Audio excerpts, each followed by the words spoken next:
playoffs this year, Charles, Liberty has only executed 5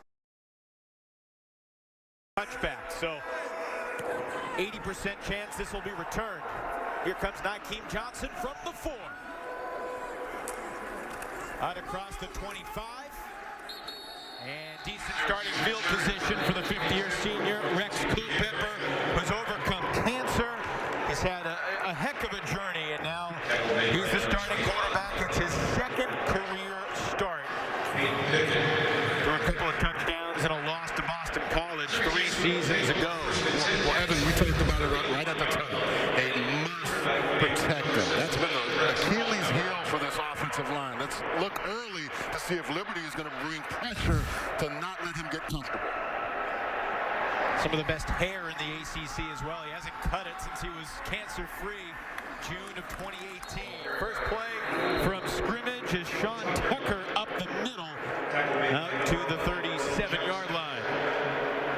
Let's take a look at today's impact players, brought to you by your local Toyota dealer. What you got, Charles? Taj Harris is a deep threat. I'm sure Culpepper will go to him. Anthony Butler will call his name a lot on that Liberty defense. He has to come up and make tackles. Aaron Pierre made the stop that time. Tucker sets up a 3rd and 2. That's been the problem for them. They've been in 3rd and long a lot. Today, they have been methodical in approaching and attacking this Liberty defense early on. There's some question about whether Tucker would be available, but he's obviously available. First throw for Culpepper. He's going long. Deep down the sideline for Harris, but it's broken up. Marcus Haskins in the coverage for Liberty. Really good coverage. They're going to test you. A couple of times a game, they're going to go deep. But I like what the defensive backs are doing there. Emmanuel Dabney there, and then Haskins coming over the top from the safety position. I thought for sure they had so much success in 1st and 2nd down with the run game that they were going to stick with that or a shorter throw. Well, Flame special teams were a huge story last week. Demario Douglas leading the nation by 21 yards per punt return, but this one is not returnable off the foot of Cooney. And Nolan Cooney with a solid punt at the 8-yard lines, where Liberty will start after a 52-yard rocket from Cooney. The success of this offense for Syracuse has been deep balls and deep threats. The thing with Liberty is that they can get you both ways. They will take the ball and methodically march down the field. And Malik Willis, they want him to get a better completion percentage, but what he does is he makes up with it with his legs. He completed 73% of his passes in Liberty's first couple of ball games, then got hurt, missed game number 3 against North Alabama. Last week, just 11 of 29 in the air, but he's an explosive runner.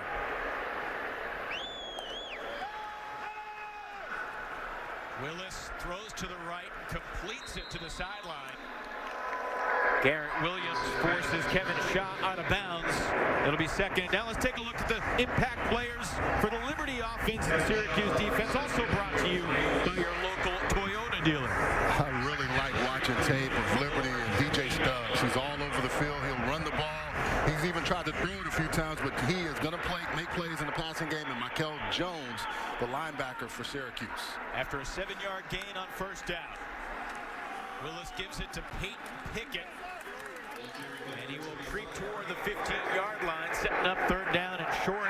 Good news for Syracuse, Jeff Canton-Arcou is available today. Dino Babers said he had an owie, but he's good to go.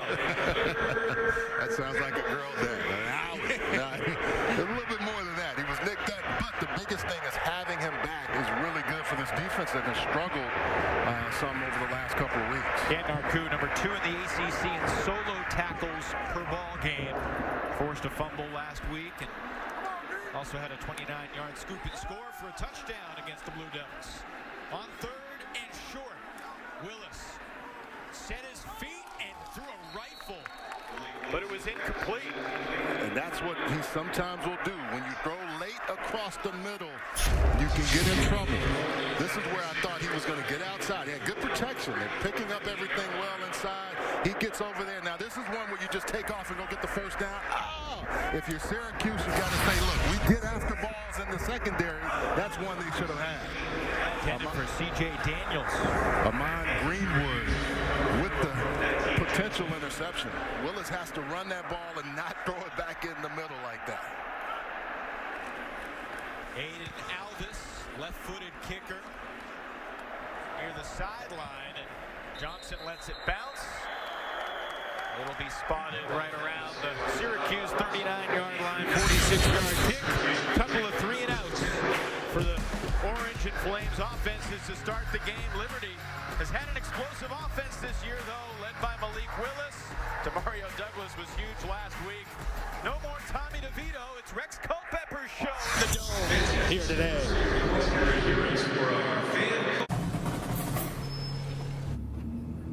Oh, you're gonna botch this, Baker. You're gonna blow it, Baker. He can only perform when he's under pressure. Yep. What makes a neighbor a neighbor? Live here, look out for here. Simple. In times of need, neighbors step up for neighbors.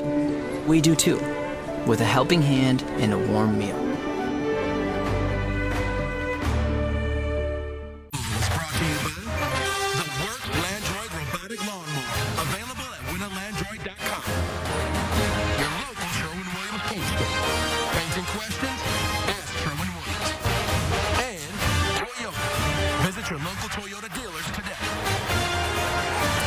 Welcome back, viewers. A flashback to 2018. Rex Culpepper balancing his cancer treatments, working towards his degree, and playing football all at the same time.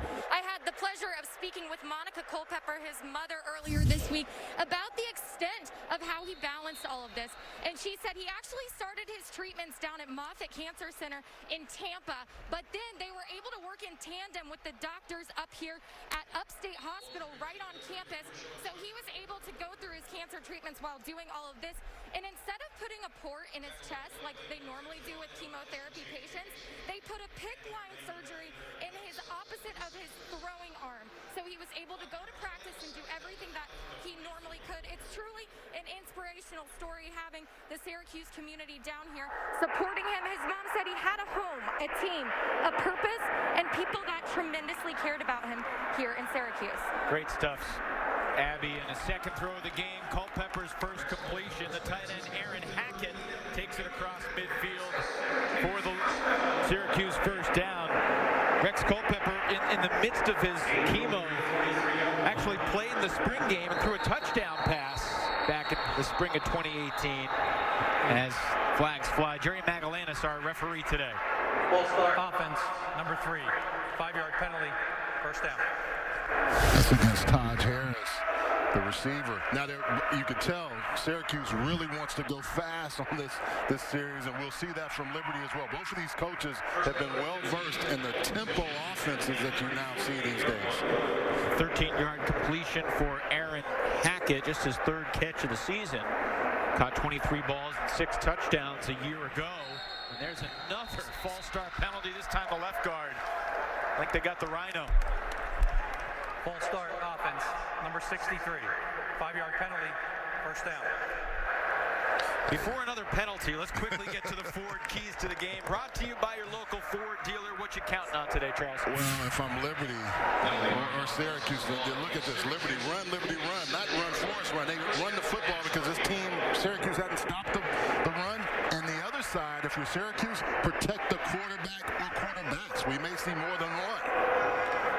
No one on the Syracuse roster other than Culpepper has thrown a pass. There's Tucker escaping, but not getting free forever. Elijah James perseveres, brings him down to the backfield. A loss of 2. You know, it's been a feast or famine kind of offense for Syracuse. You see them sometimes, they've got 40, 50-yard deep throws, making plays, and then they have what we just saw.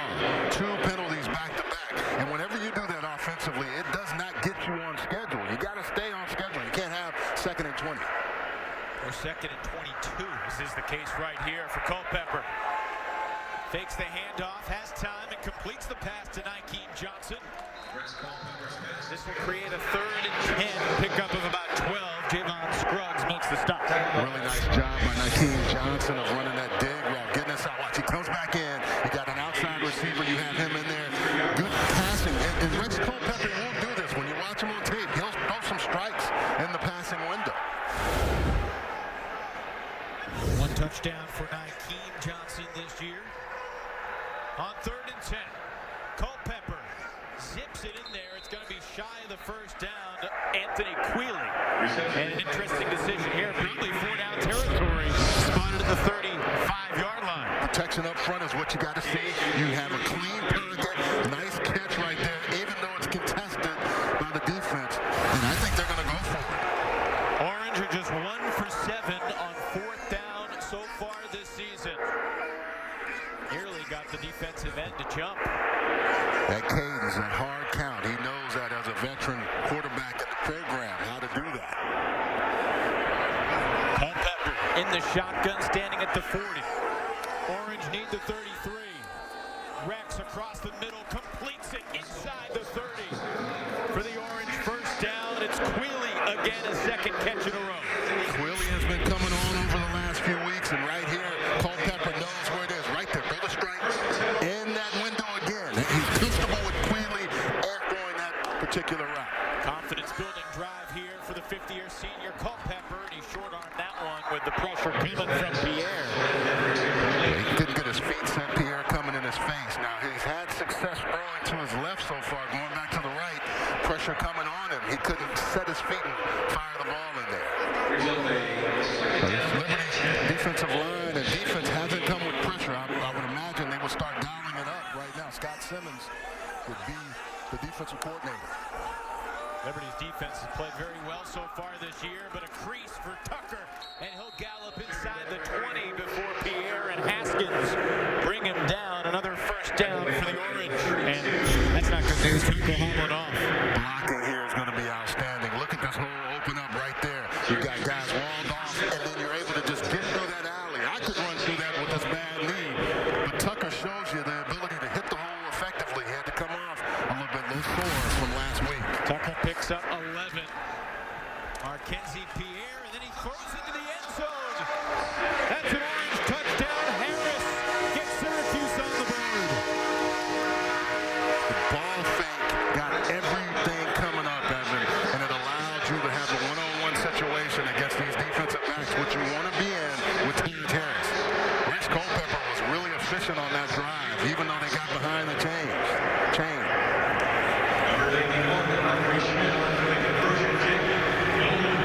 Andre Schmidt to tack on the extra point for Syracuse, who's going to get on the board first here today.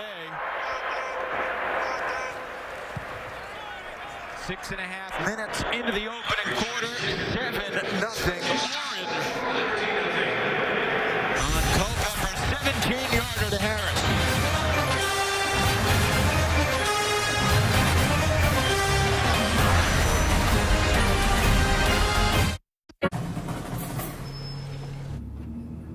Oh, you're gonna botch this, Baker. You're gonna blow it, Baker. He can only perform when he's under pressure. Yep. 10-piece McNuggets, quarter pounder of cheese, fillet of fish, Big Mac. Thank you. Thanks, Lorelai. Get it at McDonald's when you buy one of your faves and get another for just $1. Put Syracuse up 7-0 early in this first quarter. Now you're going to see Javon Scruggs. He's the safety. You've got 1 and 2 over there, and what they're going to do is bring him up with the play fake, and then right behind it, he's able to find Taj Harris, who has that. The defensive back has to take the inside away. He can't, and you have no help in the middle because they have to come up and support the run. That was a really nice play. You see it a lot. We call those glance routes in the RPO zone read game. Rex Culpepper effective on that. Second touchdown pass of the season for Culpepper, and Syracuse, after managing just 16 yards of offense in the first quarter a week ago, marches 61 yards in 9 plays to take the 7-0 lead. Syracuse scoring first for the 3rd time in 5 ball games this year.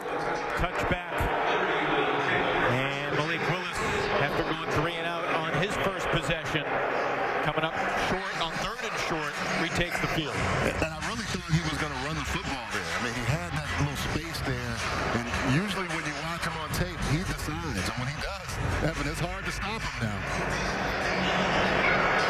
Well, when Malik Willis starts to the season opener for Liberty. It was his first start as the 2016 Georgia 7A state title game. That was for Roswell High School. The final game at the old Georgia Dome before it was demolished.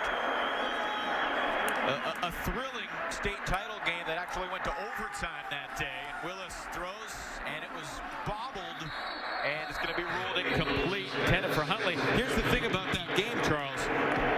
The opposing quarterback for the other team going against Roswell, Grayson High School, the guy that Syracuse faced last week, Chase Bryce. All kind of football things going on there. That's a play right there you got to make. Johnny Huntley has to step up from the tight end position. They're going to look for them a little more with some injuries to the receiver position. Willis lost that game to Bryce and Grayson 23-20 in overtime. Huge hole here. Shedro Lewis takes it right past the safety, Hannah, and going the distance. Number 1, Lewis to the house. 75 yards for the Flames. I talked about it. Run, Liberty, run. Well, this is why. There's not gap integrity, and when you watch them consistently, there are going to be probably 2 or 3 guys that have a chance.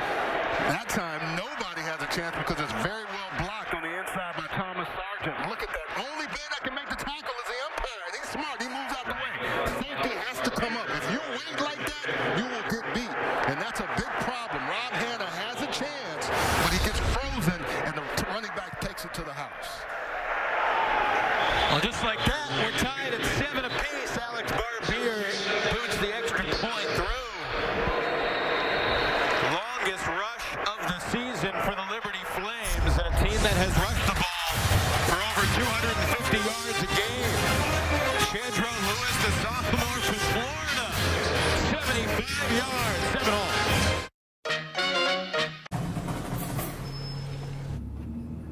Oh, you're gonna botch this, Baker. You're gonna blow it, Baker. He can only perform when he's under pressure. Yep. McDonald's sources from farms like the Bunger families to keep your family fed. So we're not only feeding communities, we're helping grow them. Of 6 straight ball games dating back to last season, including a win in the Cure Bowl over Georgia Southern. Get a 75-yard touchdown from Shedro Lewis. Our 5-star drive summary brought to you by Yellowwood. Charles, he's a guy that a year ago as a freshman, Hugh Freeze said, Shedro Lewis might break some special teams records around here. He's got explosive speed, and we saw it there. And you can tell, I wanted to talk about the offensive lineman, and Thomas Sargent has 40 starts. Remington Watch, the list center, Damian Bounds, Brendan Schindler. You look at those guys in there, and you got a chance to see how well they can block up front. And that was just explosive. We didn't get a chance to even really spend much time on those guys. See what Tony White does with his Syracuse defense in a little bit, but now it's the Orange's turn again.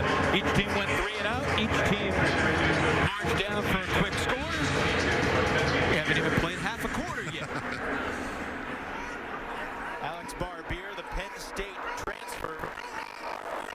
Again, he hasn't kicked many touchbacks this season. So here comes Nykeem Johnson. And he's got pretty good speed, too. Bursting up the middle across 35. It was Barbier that made the tackle. The kicker with a pretty nice form. Very nice, because I really thought the way Johnson was running, he was picking up speed. Very good blocking there by Syracuse. Look at that. That was a nice tackle. And no wonder it was such a big hole because of the holding. But Johnson was picking up speed. The holding called on Aaron Hackett, and it's going to nullify what was a really nice return. It's going to stop Syracuse back inside its own 20. Good to see Sean Tuca, who bubbled off before the touchdown last drive, back out there. And Culpepper takes his 25th career game. He's played on the kick return team and is an up-and-in. He played tight end for a bit. Here's the freshman Tucker. Breaks one tackle, takes it to the 25.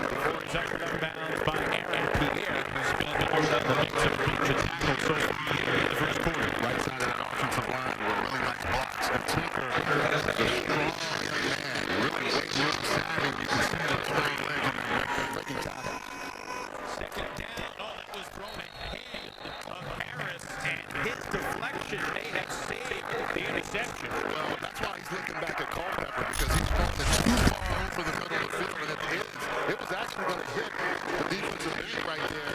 Javon runs, and fortunately for them, Harrison says, hey, I'm going to make a play on it. Orange just 21% on third down through the first 4 games, 13 of 16. They were 2 of 12 last week. 0 for 2 so far today. On third and short, that's a conversion as Harris brings it into the third quarter. This is what they have to be. That you can see if they have third and short like this, those slant routes are so hard to defend. And the secondary has to respect the speed of Syracuse. Now that they put you on their heels, these are the plays that Rex Culpepper is making consistently now. On third and 3, the pass goes for 8. Tucker looking for some daylight. They'll spin out across the 35. Picks up the 1. Tucker was trying to get out of their arms, but I think it was Trayshawn Clark, Elijah James, and they couldn't get loose. It's a pretty good defensive front for Liberty. And the first lock being ever to play college football up there, Roostons. There's a nice spiral down the sideline of Peralta. Dropping into Quilly's breadbasket. First down, Syracuse. Too deep, but if you're not ready as a defensive back, the fake getting everybody fucked up, and then he throws a bang. Completely. He and Quilly have been working together because they've been consistent on these last 2 drives with some big plays. 32 yards on that toss from Culpepper to Quilly, who's grabbed 3 catches so far. Looking for number 4, but the defense was ready for it. Emmanuel Dabney, corner on that side of the field, breaks it up. Dabney broke a little bit with it. That might have been pick 6 the other way. The other thing is, when Texas Sterling Gilbert was what he liked, he said, I want to tear down the offense, but so far it's been good for Culpepper. 7 of 11 so far for Rex. His 12th pass, just out of reach of the other tight end, Luke Benson. That's one where he's saying, I'm going to the flag with the girl, where it should be more of a sail. He takes him to the sideline with the girl. Benson was running around. 3rd and 10 for Culpepper in the orange. Rex was actually here before Dino. He was a January enrollee when Dino first got the job as head coach, now in his 5th year. One of the 3 guys from that group, they honor the scholarships. He's been here with Dino throughout. And under pressure, the leg hold finally brings him down. Darrell Johnson hanging on to the shoelaces for the sack. His 6th of the season for the Flames. I was just getting ready to say, they hadn't had a lot of pressure on Culpepper at that time. They had 3 rush, dropped 8, he had nowhere to go. After the run of the football, couldn't find anybody. Darrell Johnson does a nice job of keeping contained and getting to him for the sack. That's a loss of 17. So and they were in position to try a 39-yard field goal with Schmidt, but instead it's Cooney who's out there. The Syracuse punter boots it. And this one's going to bounce. Bounced around the 16. Cameron's to the sideline around the 14. Liberty will start its third possession from the 13-yard line. It just looks like every time Syracuse would get something going positively, they work against themselves.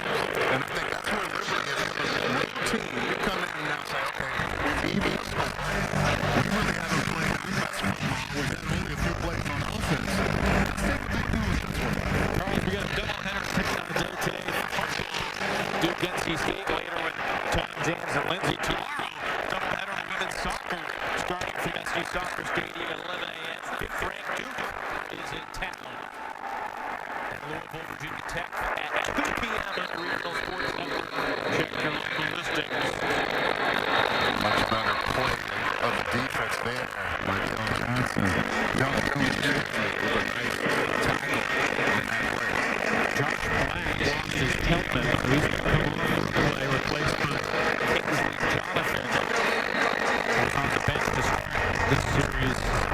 As we got to mention for Syracuse, your heart and soul leader of the defense, Andre Cisco, injured right before the Georgia Tech game. Announced this week he's heading to the draft. rehabbing his injury, so no Cisco. That's a huge loss for the Orange defensively as Pickett takes it out across the 20 to move the chains. I'll tell you, watching this Liberty offensive line, they will create some space for whoever's playing the running back position. They come off well, they just take guys out. Look at that running lane again, inside, and they're able to run effectively. And what these guys do for Liberty, snap the whistle. They keep going. They keep those feet going to the end, and that's why these running backs have big yardage plays. Pickett, the transfer from Maine, originally from Arlington, Texas, 5th-year senior. Scored the Flames' first touchdown last week. Pickett again. It bounces his way out across the 25 to the 28. They're not afraid either to play Joshua Mack. They can't go Sheffield Lewis. They don't put all those guys and they all get a chance. And we haven't really seen Malik Willis have to use his legs so far. Malik Willis so far 1 for 3. Big play was the 75-yard run by Lewis on the second down play. Last drive. Second down, quick pass on the perimeter is shot. And this will set up a 3rd and short. It'll be about 31 after the catch by Shot. DJ Stubbs is willing to block right there. That allows Shot to get going, but not very Liberty to the line of scrimmage quickly. And up the middle, Pickett hanging on to the ball with 2 hands for the first down. I'll say this, Willis had that outside the run. Syracuse sometimes will come down too hard on contain. Don't be surprised if you watch him, he's going to put this thing out. Play fake, and if they keep doing that, they're going to put themselves in harm's way. They hit them on the inside, so you're so worried about taking away inside run that you've got to be concerned about the outside run as well. I don't imagine Hugh Freeze and Ken Austin keeping their eyes on that. There's Willis on the outside, just as you mentioned. Malik breaks a tackle, and he's in his Syracuse territory at the 49.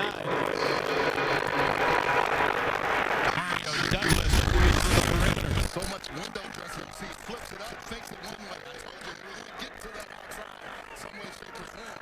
And then Willis was able to block it. That was tough to see because that's one of those plays. He loves those kind of little check flips right there. Mario Douglas is a special teams nightmare, and he's also that way in open space. New set of downs. Here's Pickett. Another huge crease. Peyton Pickett inside the 30. Just large chunks right now on the ground for the Flames. They inside, right? They go inside to the body, and then they're starting to come around with a little uppercuts. Watch the offensive line. All white jersey, you see no stick it and go. If you're offensive lineman or tight end, you love when your running back does that because you hold your block, and then they're killing you. And all you have to do is just go down the field and help them a little bit more. Syracuse has to stop this run. 22 yards on what you might call the picket fence. Good one. Lewis in the backfield alongside Willis. Malik looking deep now across the middle. He hits Jerome Jackson. Jackson spun down by Michael Jones. Liberty into the red zone for the first time. A couple of guys to go to. You see him make and pull everything up. And then, okay, I'm going to put my poison. I got a tight end right here. Big body I can see. I don't know that he can snap because I know he can snap.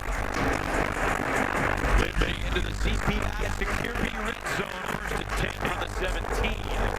As the Flames seek their first lead on a day when they're looking for win number 1 all time against an ACC opponent. Willis sidearm swing to Mario Douglas. Down to the 8. I think Syracuse has done well this year in turning the ball over. If you can get a turnover here or hold them to a field goal, it's much better. But Malik Willis has been had command on this drive. Yard shy of the first, 2nd and 1. Peyton has the first down. Stopped by a host. Orange tacklers, but it will be first and goal from inside the 5. Jahan Carter, the freshman, see it more and more time with Eric Cooley out. No Eric Cooley today. We mentioned Cisco Steve Linton. Also an defense. This offensive line, especially Thomas Sarge at the center, he gets after you every single play. Willis keeps it and takes it into the end zone for the touchdown. Okay, I said this earlier in the drive. You keep going inside, and this is where it usually happens when you get into the red zone. Malik Willis saw that. I saw it up here. He finally said, okay, you're going to keep crashing down, but you got to try to stop the inside. Look at that. You can't go that far down inside. You've got to keep somebody outside on contained. He points and gets to the house for 6.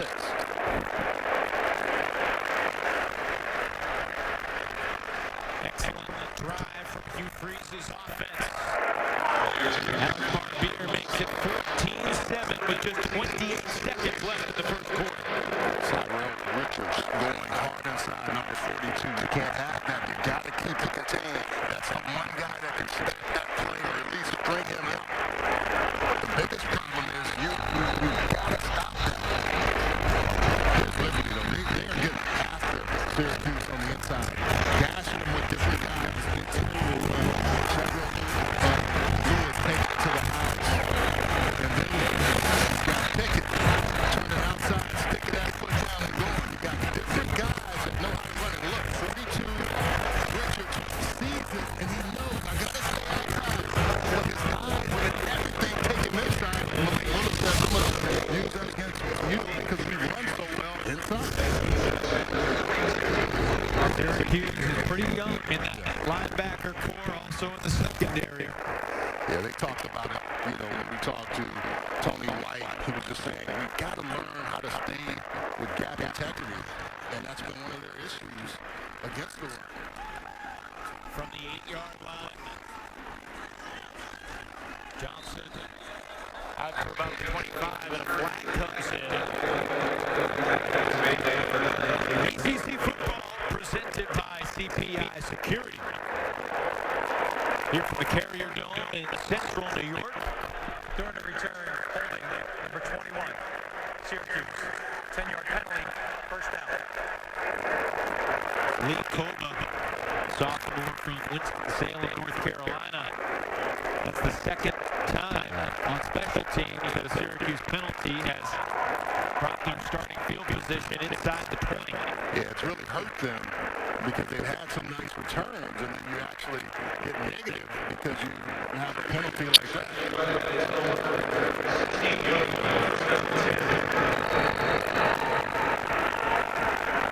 Final 23 seconds of the first. Culpepper to Tucker. And the freshman from Maryland, Gallups. Not near first down yardage, but it will be a yard shot. It's 12% of the turf monster almost got him. He was able to keep his feet and then get going and almost pick up the first down. Turf monster's not nice. He will get you explosive at opportune time. Two teams will switch sides of the field, and we'll begin the second quarter with a second down and 1 from the 25-yard line at the other end. Dino Babers and the Orange know how important today is. They scored first, but Liberty came off 75 yards from Lewis and Willis into the end zone, 14-7. Looking forward to the season? Yep. Been working on my anticipation. Gotta stay one step ahead. Anticipation is key. So are you... Enjoying life in the house? Always. Yeah, my family's doing good. Thanks for asking. You should probably get that. It's your mom. Hello? Hi. Hey, Mrs. Tebow. Chicken and waffle sounds great. Nice talking to you too, Mrs. T. Yes. Yes. But don't even think about asking me that. 10-piece McNuggets. Quarter pounder with cheese. Filet of fish. Big Mac. Thank you. Thanks, Lorelai. Get it at McDonald's when you buy one of your faves and get another for just $1. Today's game summary brought to you by Reese's Peanut Butter Cups. After 15 minutes, 14-7 Liberty. 140 rush yards. Remember, a year ago when these two teams met in Lynchburg, Liberty finished the game with negative 4 yards rushing. Time of possession better this week than last week for Syracuse, but they trail by 7. And they begin the second quarter with a second one run, and that'll move the chains for the Orange offense. Liberty defensive line extend right before the play to kind of give you a different target to hit. Syracuse just kept where they were going, were able to give Tucker just enough room to pick up that first down. Liberty's defense, 5th in the country, allowing just 260 yards a game. That pass dropped by Harris in the secondary. Dabney there coverage. That was behind him. That's why it's just a little bit, you know, when you have a new guy coming in that hasn't played a lot, Harris expects it one way. He threw that behind him. He may have been able to catch it, but that was a little bit late by Culpepper. We are wondering if we will see multiple quarterbacks today for Syracuse. Coaches would not commit to much. Great hit there. The pass to the tight end broken up by Butler. I told you we were going to see Anthony Butler make some plays. He is always around the football. Tight end crossing, you know you're going to get hit. But Butler does an outstanding job. Right hand strip to knock that ball out and also get up there and make the play. Butler, the senior, played 36 games over 3 seasons, 146 tackles at Charlotte before transferring to Liberty. Now on 3rd down. Culpepper throws, and it was nearly picked. Chris Megginson had it go through his grasp, and Syracuse will be forced to punt. Yeah, that was he was not on the same page with Nakeem Johnson. And he's very fortunate that Chris Megginson didn't come away with an interception. Another opportunity here for Demario Douglas. Had a 73-yard punt return for a touchdown last week against the Warhawks of Louisiana Monroe. One of 3 special teams touchdowns for the Flames last week.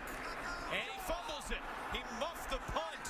But Liberty appeared pounced on it. Now Syracuse saying they have it. I don't think Liberty. Liberty didn't get it because the ball squirted out. Wow. A huge break for the nation's leading turnover creators. The Orange get a gift on the muff punt by Douglas. And it'll be Syracuse ball in our CPI security red zone. Well, you know he's looking up. He sees it. I got it. And he's going to take his eyes off of it. It always happens that way.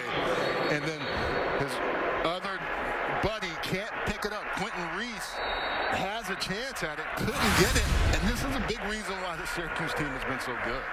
They haven't lost a turnover battle in 11 straight games. Picked off 4 passes against Georgia Tech. And now Syracuse set up for Tucker. 1st and 10 from the 15. He'll pick up a couple on 1st down. Now, Evan, the thing we talked about is they haven't been great with points off of turnovers. And this is one where you've got to come away with a touchdown. You've got momentum on your side now. Don't settle for a field goal. You have to attack and get a touchdown if you're Syracuse.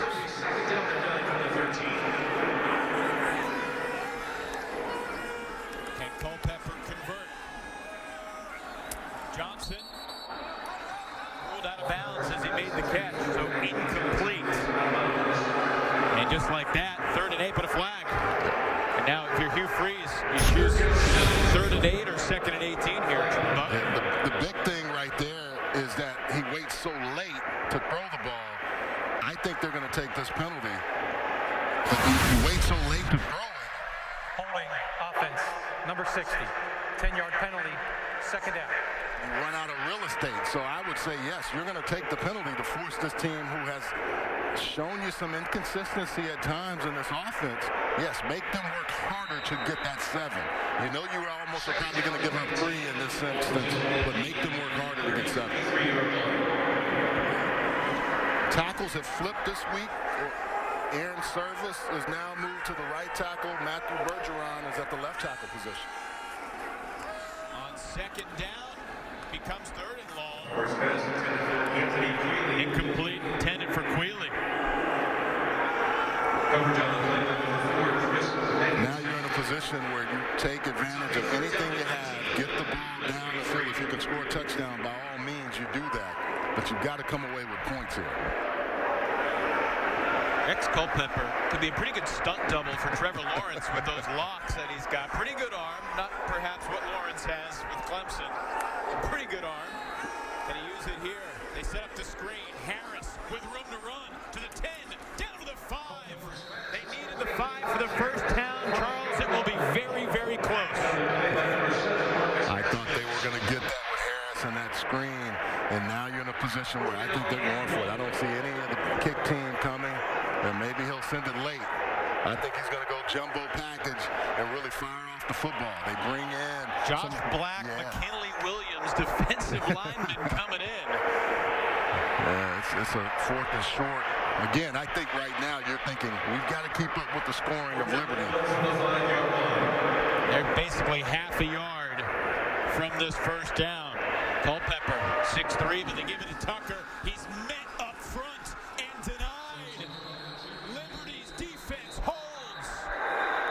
And Syracuse is going to turn it over on downs. Again, coming up empty after the turnover. Culpepper almost didn't get the ball to him even. Yeah, they didn't look at this before, but let's see if Harris is able to get the first down. They didn't look at it. That was close. It was a good spot there. But then you come off the ball and you don't have movement on the inside, and you don't see it in your screen, but Culpepper is trying to reach back and almost doesn't get the ball to Sean Tucker on that play. It didn't look like it was successful from the very beginning. And Tucker, if maybe he goes out a little bit, but there was nowhere really to run on that interior of that defense. Good job by Liberty. Trayshawn Clark with a stop. Elijah James, Carl Poole in the mix as well for that Flames front. What a huge defensive sequence for the Flames.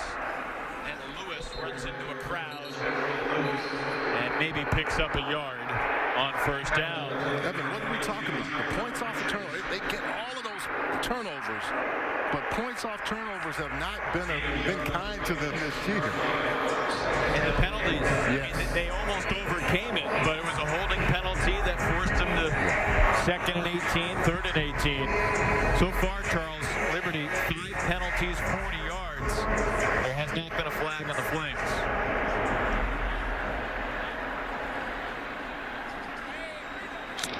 Barrett, the man in motion for Liberty.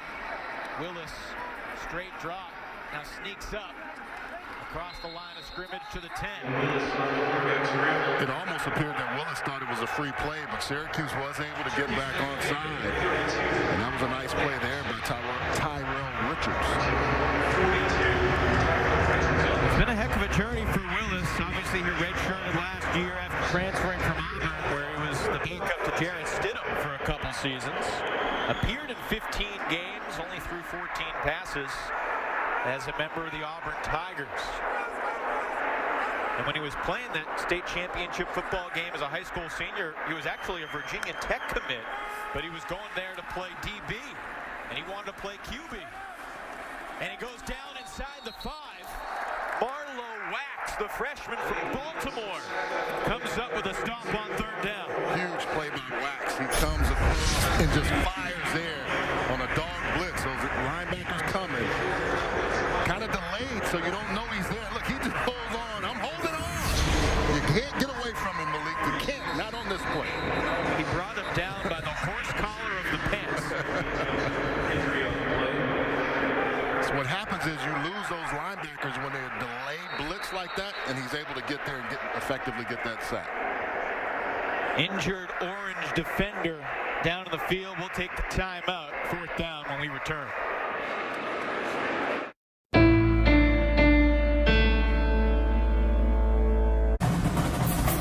Looking forward to the season? Yep.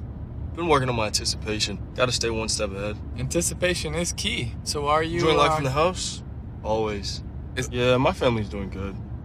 Thanks for asking. You should probably get that. It's your mom.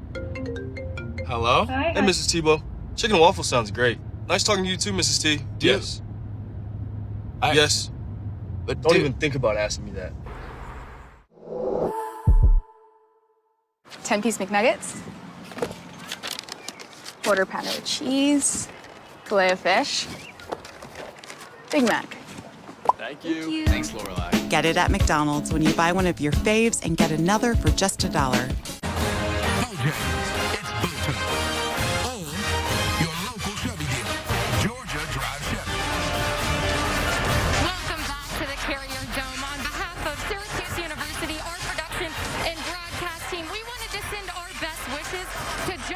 So he is currently battling stage 3 cancer, and Joe has been a prime statistician for over 30 years, working on broadcasts and productions here in the Syracuse area and in the Carrier Dome. He has been a lifelong member of the community here, and we wanted to send him the best. We're rooting for you, Joe.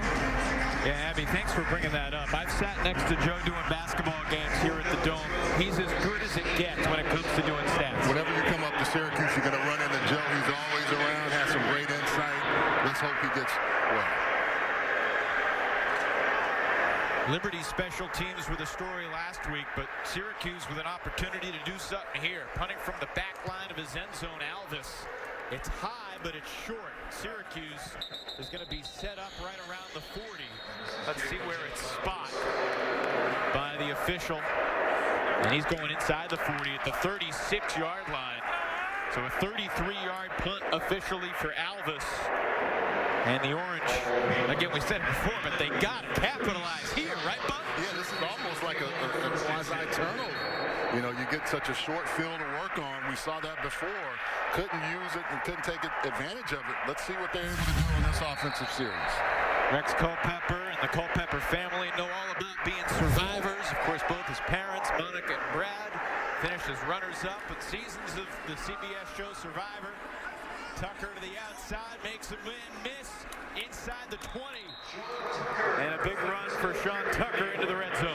Now, remember what Coach Maber said about his speed. He said, you know, Marcus Allen was fast, but not as fast as this kid. He wasn't comparing him to Marcus Allen. He was just saying he's got track speed, which he does, but he's got a low center of gravity, and when he gets outside, you can see him take off there. Gains 20, right back to Tucker, and he runs into the big man, Henry Chibuzi. We expected to see more backs in the backfield. I think they've really gone with the hot hand in Tucker. Nice tackle right there by Chibuzi also.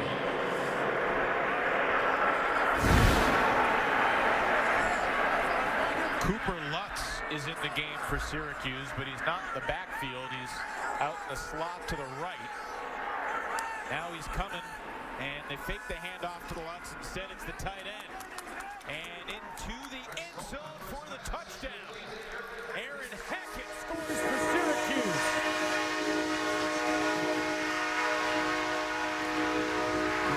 Well-designed play. You took the words right out of my mouth. Really nice. They bring the running back across, and that's a line or a laying play where you take this tight end. You're just going to run him down the line. He catches the ball, but the defense has to respect. You see the two defenders move. They're not in position. Now he's able to catch it and turn up into that alley where usually you have a safety or a linebacker. No one there. Good job. Good play design by Sterling Gilbert in this offense. 3 plays, 36 yards, and an extra point away from a tie here in the second quarter. Mentioned Sterling Gilbert, who last year was the head coach at McNeese State. Before that, he was the offensive coordinator for 5 different programs over the span of 7 years. Makes a mean brisket, too. You got to check it out when we get out of these COVID days. Andre Schmidt out of the hold of Cooney through the uprights. We expected a close game today, and so far we've been trading touchdowns. Orange got on the board first, 14 straight for the Flames, and then Culpepper's second touchdown pass. This time it's Hackett, 14 all in the second quarter. Looking forward to the season? Yep. Been working on my anticipation. Gotta stay one step ahead. Anticipation is key. So are you... Enjoying life in the house? Always. Yeah, my family's doing good. Thanks for asking. You should probably get that. It's your mom. Hello? Hi. Hey, Mrs. Tebow. Chicken and waffle sounds great. Nice talking to you too, Mrs. T. Yes. Yes. But don't even think about asking me that.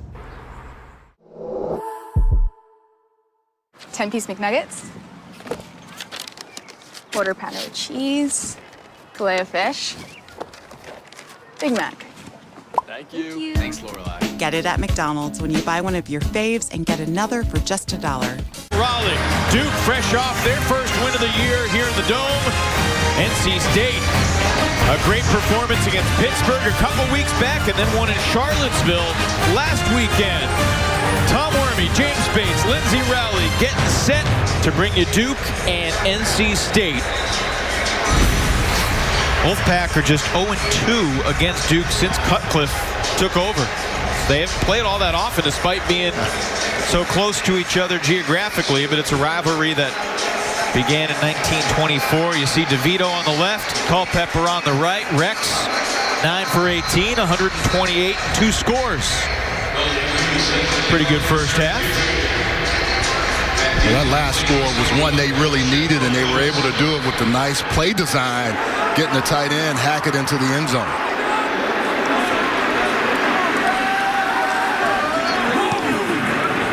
Shedro Lewis going to have a chance to return this one from the 2. Makes a couple orange miss and skitters out across the 20.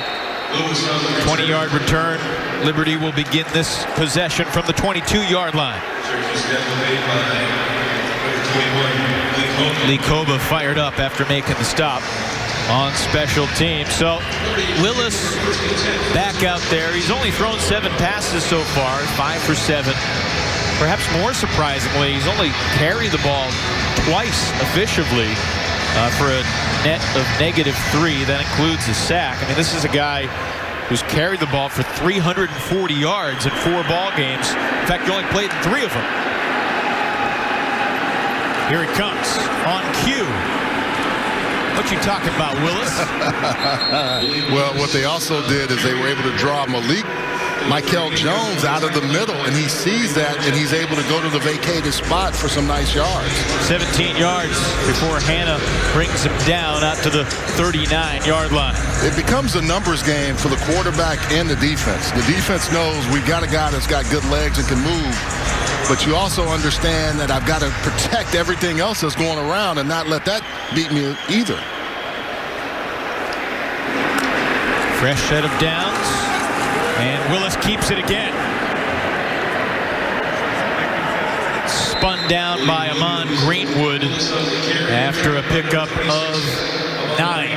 Got to keep contained. If you don't, he will make you pay. That's just what he's been able to do. He sees inside. Okay, I got all these guys. Look, 2 defenders get sucked in, and when they do, he pulls it and is able to get outside.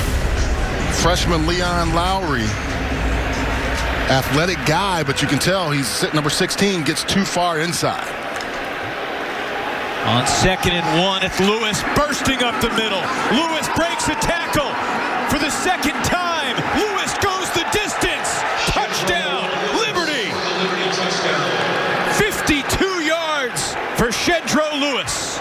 That touchdown was created by Malik Willis on those 2 runs on the outside. Hugh Freeze knows how to do this to you. You get outside.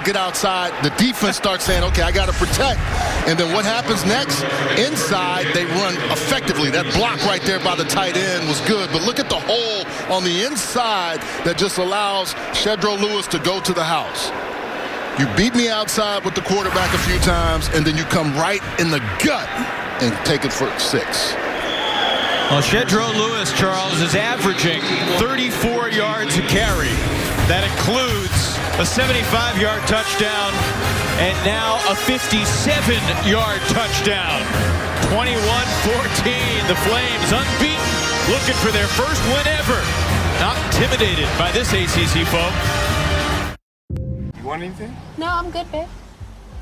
Can I get a quarter pounder with cheese? Make that too. Thank you. Hey, but I thought you said you... But you got 2. Get it at McDonald's when you buy one of your faves and get another for just $1.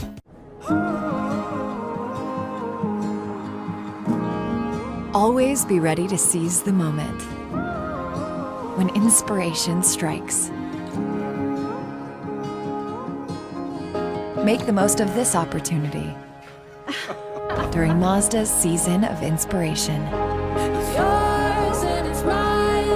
Get 0.9% APR for up to 60 months and no payments for 90 days.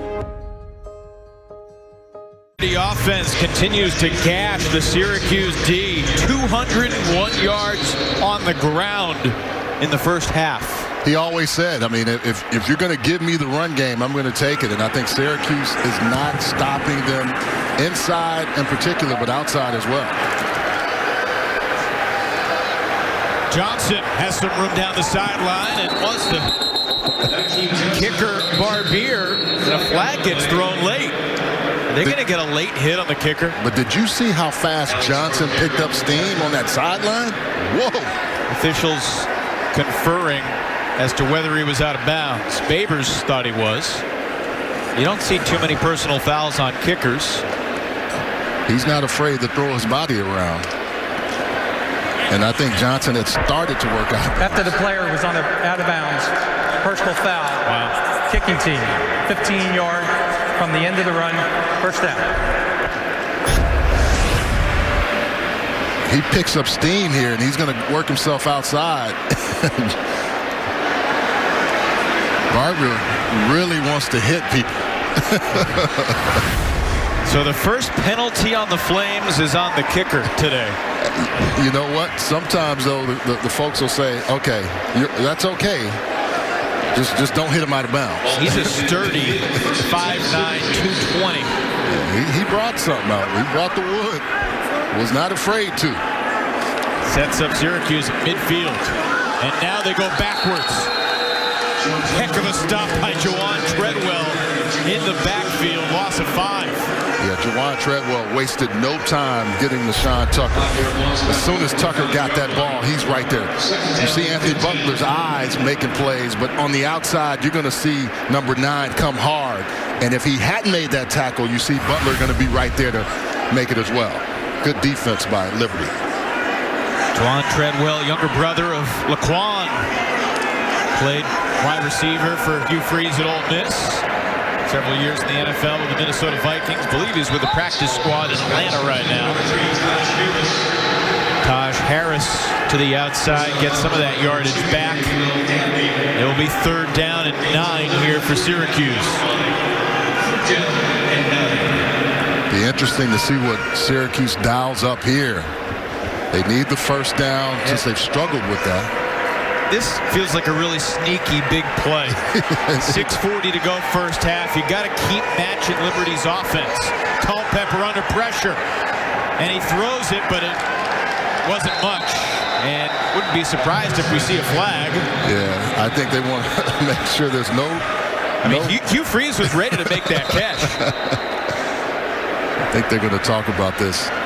Was he still inside the box? And there was definitely nobody there. They're going to call a penalty.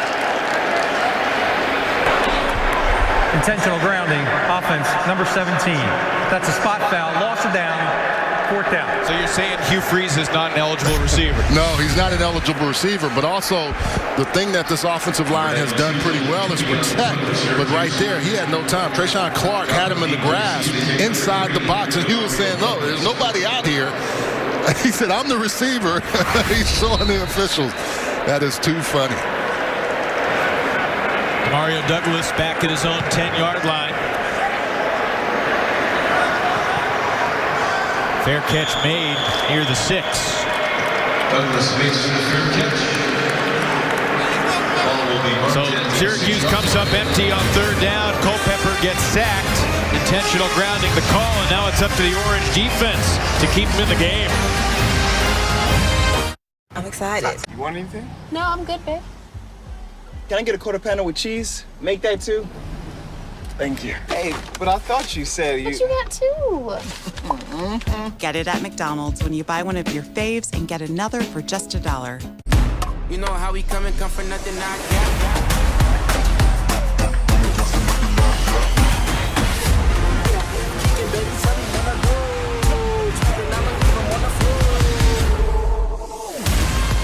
The hospital bed after the surgery he had on his back and the ensuing staph infection. Syracuse was the team that ran wild last year, but Charles, a lot has changed in 59 weeks. That separates August 31st of 2019 and today. Well, you look at the line right there. Liberty had -4 yards rushing, but the other thing is It's been a depleted Syracuse team, and Liberty has gotten better. They've got these transfer guys in. They've got some guys now that really understand what Hugh Freeze is trying to do. And I think you're starting to see them come up. And Hugh told us on the call this past week, he said, I was absolutely worthless in that game. And you got to imagine, I mean, your head coach coaching from a hospital bed, he's much more impactful today. So he didn't provide any positive assistance to his team. Since that game, the Orange are 5-10, the Flames are 12-4.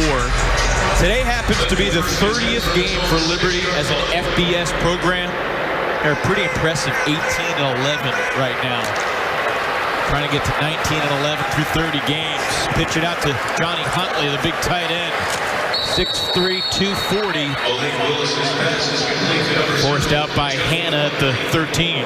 Huntley had a huge block on that last touchdown run. Right there, he's able to get outside again.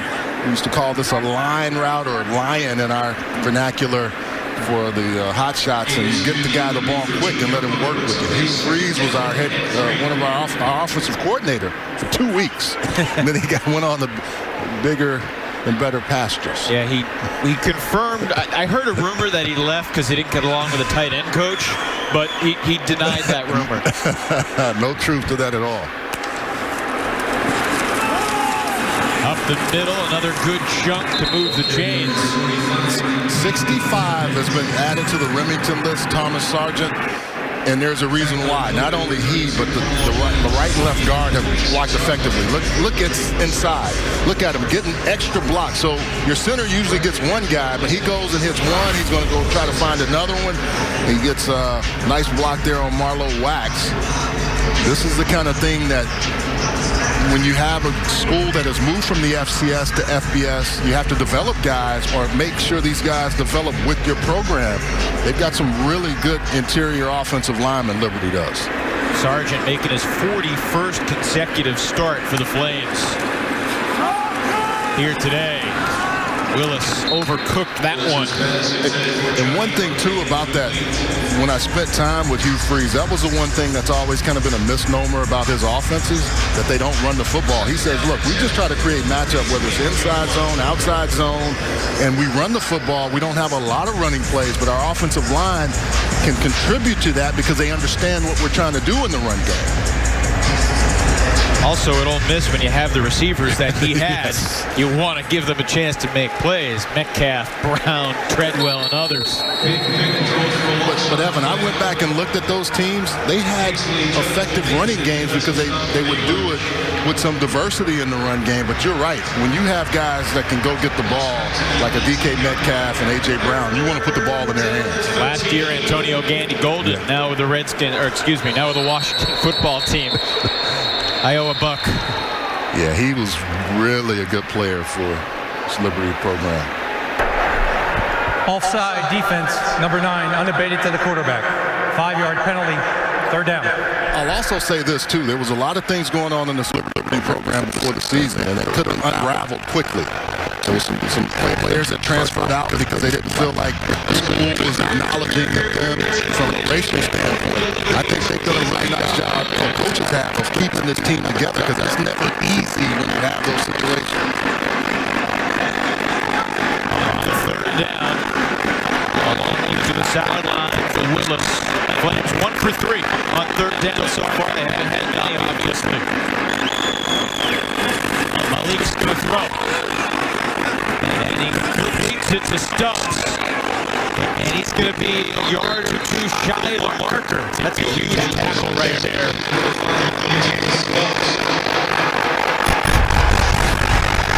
Yeah, really nice. First, really catching that ball, and you're thinking he's going to get the first down. That was a nice tackle. Timeout. Syracuse, their first timeout of the half. 30-second timeout. They're going to go for it. You know, Babers calls a timeout. And then the brush out there on a nice tackle. Interesting decision here. I think if you're Hugh Freeze, what do you think? You know, I thought for sure they were going to punt it here and make sure that they made Syracuse work. But it almost looks like they're getting some big guys and getting set up to run the football. Cal State, but first a quick message from Bojangles. Feed the whole family with a big bow box. It's bow time. The way they've been gashing people on the run, Evan, Syracuse in particular today, that might be why they feel like they can pick up 1 yard. The offense has returned to the field. Michael Bollinger, an extra tight end, is out there alongside Willis in the backfield. Willis can keep it himself, and he's got the first down for Liberty. Gutsy call, pays off. First down for the Flames. Old school AT football. You just take the quarterback and you put a big body in front of him, and you go and get the first down. Look at 30. Look at all those guys. I mean, the physicality right there is what got that first down. Syracuse has to answer. They have to figure out a way to say, okay, we're not going to allow ourselves to be pushed around like this by Liberty or anybody else. Here's Peyton Pickett, another gigantic crease out to midfield before he's ushered out of bounds by Carter. 13-yard pickup. Every time somebody vacates their area, they run to it. So blocking inside there, and then you see Wax getting thrown around. Damian Bounds threw him out of the club. They're doing what you're supposed to do as an offensive lineman. Move people when they don't want to be moved. If you're Syracuse now, you stand up and say, no, I'm taking this space right here, and I'm not letting you throw me out of the way. Huntley in motion. Again, it's Pickett. Again, it's Reese. And Pickett observes the first contact and spins for a couple more yards and another first down. And that was one thing that stood out to me. I mean, when they want to get to you and they get through you, offensive linemen usually sometimes hit to a spot, but this group will go and they hit you, and they do it violently, and they'll throw you out of the way. And the running back say, okay, look, I got this hole or that hole. I'm going through it 100 miles an hour. We expected Liberty to lean on the run. 2/3 of the plays so far. 20 of their 30 plays have been on the ground. And I'm not shocked by it at all. Liberty's got 13 first downs in this first half. And on the flip side of that was a good play defensively, but what you have to do as a defender, having played against defense all my life and played some growing up, you got to be willing to say, I'm not going to get blocked. I am going to be violent with my hands, and I'm not going to let you push me around as a defensive lineman. They have to rotate because those guys have been out there a long time. But the other thing is, you can't have the mentality, I'm going to be blocked. Under 2 minutes in the half. Liberty has all 3 timeouts left. Time's not a huge factor here. From the 40-yard line, 2nd and 9. Willis, like the quarterback draw, he breaks into the outside. And it will be 3rd and 7 or 8. I think they're going to get a sideline warning unless it was a late. I don't think it was a late hit. Flag coming in on the play, but one thing Willis can do is you think you got him in the backfield, and he still takes up a couple of yards.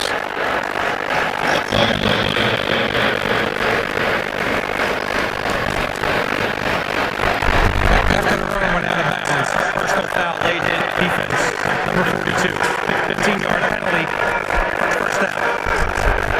See, the area where the official threw it, I thought it was either going to be a late hit or a sideline warning. But he came storming up, so this was a situation where you got guys outside. It wasn't 42. They got 97, Cody Roscoe. That's a close one. It's a tough call, but you can understand why they made it. You can't do that when you get up 2 yards. You just let them go so you can continue to play and not give them any more yards than what they're already dashing you for. Instead of 3rd and 7 from outside field goal range. A new set of downs from the 23. Costly penalty right there. Up the middle, Pedro Lewis inside the 20. You know, we should mention, we expected Joshua Mack to be a huge factor today. Mack 12th in the nation with nearly 360 yards rushing through 4 games. We've barely seen him at all. Also, too, that could probably be something internal where he's not playing. Reading an article late last night, I think, we expected to see him, but I think there's some things going on with him, Coach Freeze. Willis keeps it. Runs into Michael Jones. Freeze told us that he was going to lean on Josh Mack this week. And there were some issues last week, which is why he didn't start the game against Louisiana Monroe. Pickett got the start.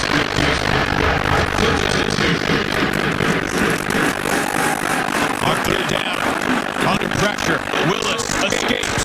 He's got the first down. Inside the 5, he lost the football. It's on the ground. Inside the 5, and Syracuse has it. This team knows how to find. Recovered by Syracuse. First down. What a costly turnover there. Second takeaway of the half for the Orange. Well, Willis is in open field. When he gets out there, it's a little loose with the football. And he's able to get by about 3 or 4 defenders, but at the very end, he takes a shot. Looked like that. Ruling on the field was a fumble recovered by the defense Syracuse. The previous play is under further review. It's definitely out. Michael Jones, the forced fumble in the recovery. Quiet leader, right? He wasn't quiet on that play. Second in the nation with 2 interceptions, and he comes 3 interceptions, but he comes over, and Willis is actually securing the football, but that's almost one of those where they say put it to the sideline. He's able to go and just knock that football out. It's a huge play, which should stand.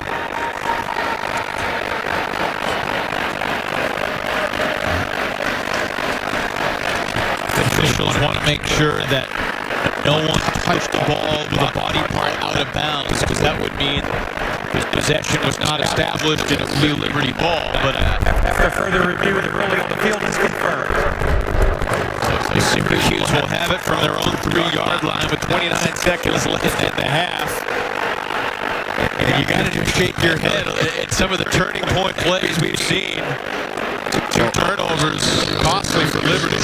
Think about this. Liberty scores there, and they have the ball coming out the second half again. That's going to be a huge play for Syracuse. Tucker running out of his own end zone. That makes a move. Nice job by Scruggs getting a piece of the ankle to slow Tucker down after a 10-yard run.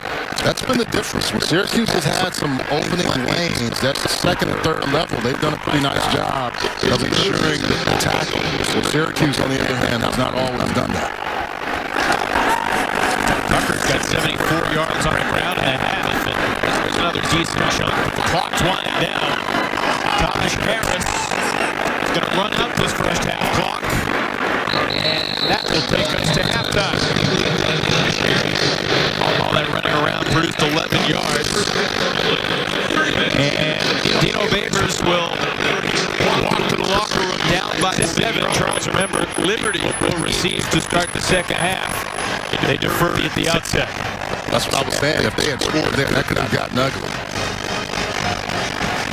Certainly entertaining 30 minutes of football. Big plays back and forth. Jedro Lewis on 142 rushing yards for a Liberty team that has 253 in the half.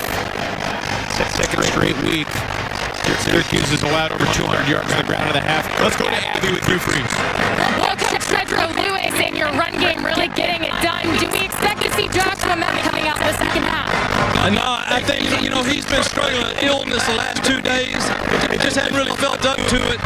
And, we got great confidence in our other guys, too. So probably not. Okay, well, obviously fumble at the end there, but it was a great drive. What are you going to tell these guys in the locker room on how to keep this going through the second half? Well, it's disappointing to go in just up 7. That drive, we ate the whole clock up. We're getting ready to get points. And, we hadn't taken care of the ball. We fumbled a punt, fumbled that. And we hadn't had any field position, so I guess in one way we're fortunate to be up 7, but it sure doesn't feel like it right now. All right, thanks, Coach. Thank you. It's an interesting way to think about it. I mean, you outgain your opponent 317 to 187, and yet you're only up by a touchdown. And yet you're up by a touchdown on the road against an ACC opponent. You've never beaten an ACC opponent before. 21-14, Liberty leads Syracuse at halftime.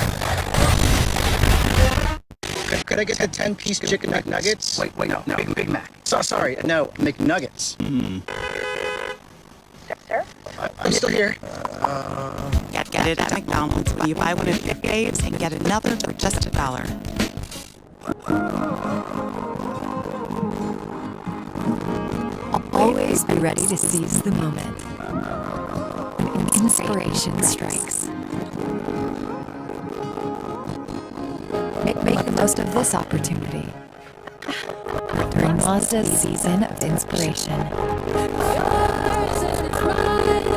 Get 0.9% APR for up to 60 months and no payments for 90 days. Today's halftime report brought to you by your local Toyota dealer. That fresh new roof sparkling here in the Salt City. Syracuse trailing 21-14 at the half. We welcome you back to our broadcast position inside the dome. Evan Lepler, former UCLA and NFL tight end Charles Arbuckle. We're catching our breath from that first half, Charles. Hugh Freeze had a pretty good point there. They've got over 300 yards. They're on the road. He feels they should be up more, and yet they're in a pretty good position. They received to start the second half on a touchdown. Well, a couple of those opportunities, but that one in particular at the end, you see a guy, Michael Jones, coming over and Willis really running, I think, protecting the football, maybe putting it on the other side, but I think that was the part score there, whether it's a touchdown or a field goal, you get the ball again. And the way their offense is run, it's been hard for Syracuse to stop them. I think that's what he's thinking about, the missed opportunities. Has Syracuse done anything on defense the last couple of drives that has given you some hope that they can slow this Liberty rushing attack down? I think they're going to have to keep rotating guys in and out, and they've got to get off blocks. This offensive line, when you watch them on tape, they have done this every single game this year. It doesn't surprise me that they're doing it now. I just didn't think Syracuse was going to let them push them around up front. And if I'm Dino Babers and Tony White, I'm telling my defensive line, we've got to play well because that's the heart and soul of what they are right now. Their front seven isn't getting it done. Just jump into the highlights. It started with Rex Culpepper touchdown pass. How did you feel Culpepper handled himself? I thought he played pretty well. He started off nice, and then I think once the game settled in, Liberty got a beat on him and started understanding what he was trying to accomplish. Jedro Lewis on 2nd and 10 from the 25 went 75 yards for Liberty to tie the game. Interior, that touchdown happened because they started working the edges, but he was able to find the crease and take it to the house. Malik Willis in a 7-all ball game cost his own number. It gives Liberty its first lead, and it was that inside running that you mentioned that opened up the perimeter. Culpepper's second touchdown here to Hackett. But, I mean, Liberty has this guy, Jedro Lewis, that Syracuse hasn't been able to stop. They haven't been able to. Nice block by Huntley coming across, and then he's able to just run. There's the second and third level where Syracuse has struggled over the last few weeks, and you can see it showing its ugly head again, because if the running back finds a crease, he generally doesn't get touched until he gets to the end zone. Syracuse does have the edge in time of possession, but that's a byproduct of Liberty scoring pretty darn quick. A 57-yarder and a 75-yarder for Lewis. The other thing they have to do, they get turnovers. You got to capitalize. The last one really doesn't count, but that first one, this game should be tied if you're Syracuse. And if you're Hugh Freeze, you're thinking, we can't turn the ball over anymore. It's a balmy fall day here in Syracuse. The Orange down by 7 at the half. 10-piece McNuggets, quarter pounder with cheese, fillet of fish, Big Mac. Thank you. Thanks, Lorelai. Get it at McDonald's when you buy one of your faves and get another for just $1.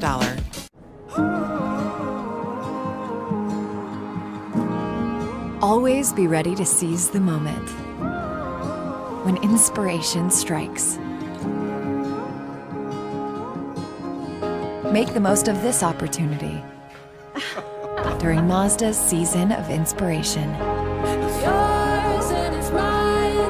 Get 0.9% APR for up to 60 months and no payments for 90 days.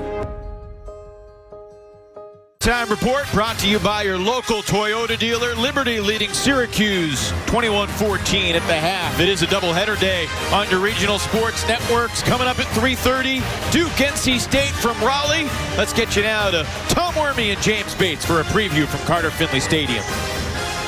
Back here in Raleigh, North Carolina, Carter Finley Stadium. Looking forward to kickoff later today between NC State and Duke. Tom Wormy, James Bates. And James, the crazy thing about this game is longtime ACC rivals, right? These two teams, they haven't played since 2013. They haven't played here in Raleigh since 2009, and Duke won both of those most recent meetings. They don't play the way the divisions are set up in normal years, which is just hard to believe that you would come to NC State or Duke and not play each other your whole 4 years that you're here as a football player. But that's not the case this year, and I think we've got a good one today. Yeah. It'll be a physical game. We of course know what Duke did on the ground against Syracuse, their first one of the season last weekend. NC State's feeling pretty good and feeling really tough. They bullied their way to a couple wins the last couple weeks, 3 straight road games, and after getting embarrassed at Virginia Tech, they've really turned it around and beat really 2 good teams. Duke has to take care of the football today. We saw him turn it over 4 times in the win at Syracuse. Still won the game, though. Still won the game. Could have had a couple more, but Chase Bryce and company, they have to hold on to it.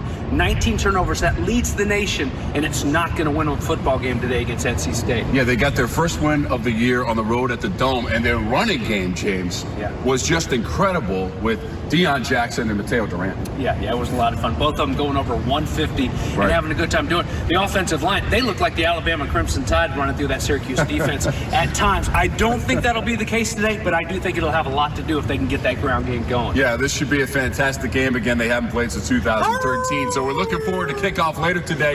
3:30 Eastern, right here in Raleigh. What's the Duke sound? And Duke. Let's go back to Evan. I want to even out Duke. Lindsay Rowley will join Tom and James will be howling all afternoon in Raleigh. Second half from Syracuse on the way, 21-14 Flames. These are the moments. 10-piece McNuggets, quarter pounder of cheese, fillet of fish, Big Mac. Thank you. Thanks, Lorelai. Get it at McDonald's when you buy one of your faves and get another for just $1.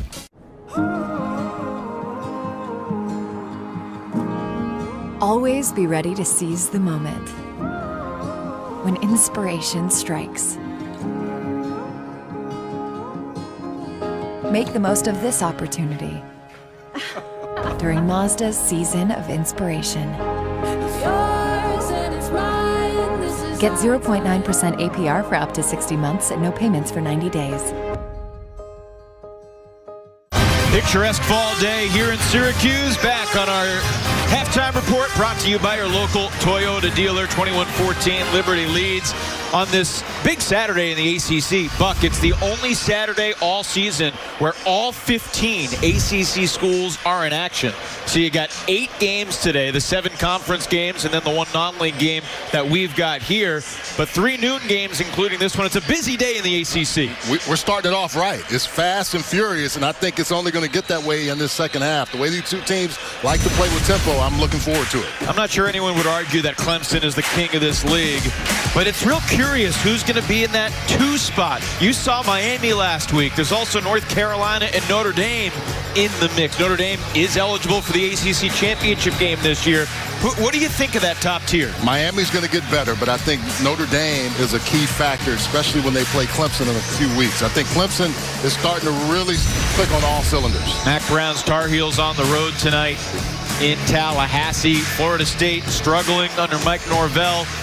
Louisville as well. We'll see Florida State and Louisville at noon on your regional sports networks next week. 2 proud programs struggling at the moment. North Carolina has to play better defense, but you're right. There are teams that are still in the hunt, but they have to turn it around quickly. Syracuse, last time they started 1-3, remember, they won a Co-Big East championship. So they still have time, but the sense of urgency is building here in Syracuse. Liberty gets the ball to start the second half on the other side. On the other side. Could I get the 10-piece chicken McNuggets? Wait, no, Big Mac. Sorry, no, McNuggets. Sir? Oh, I'm still here. Get it at McDonald's when you buy one of your faves and get another for just $1.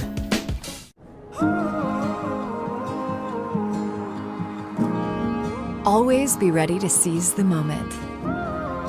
When inspiration strikes, make the most of this opportunity during Mazda's Season of Inspiration.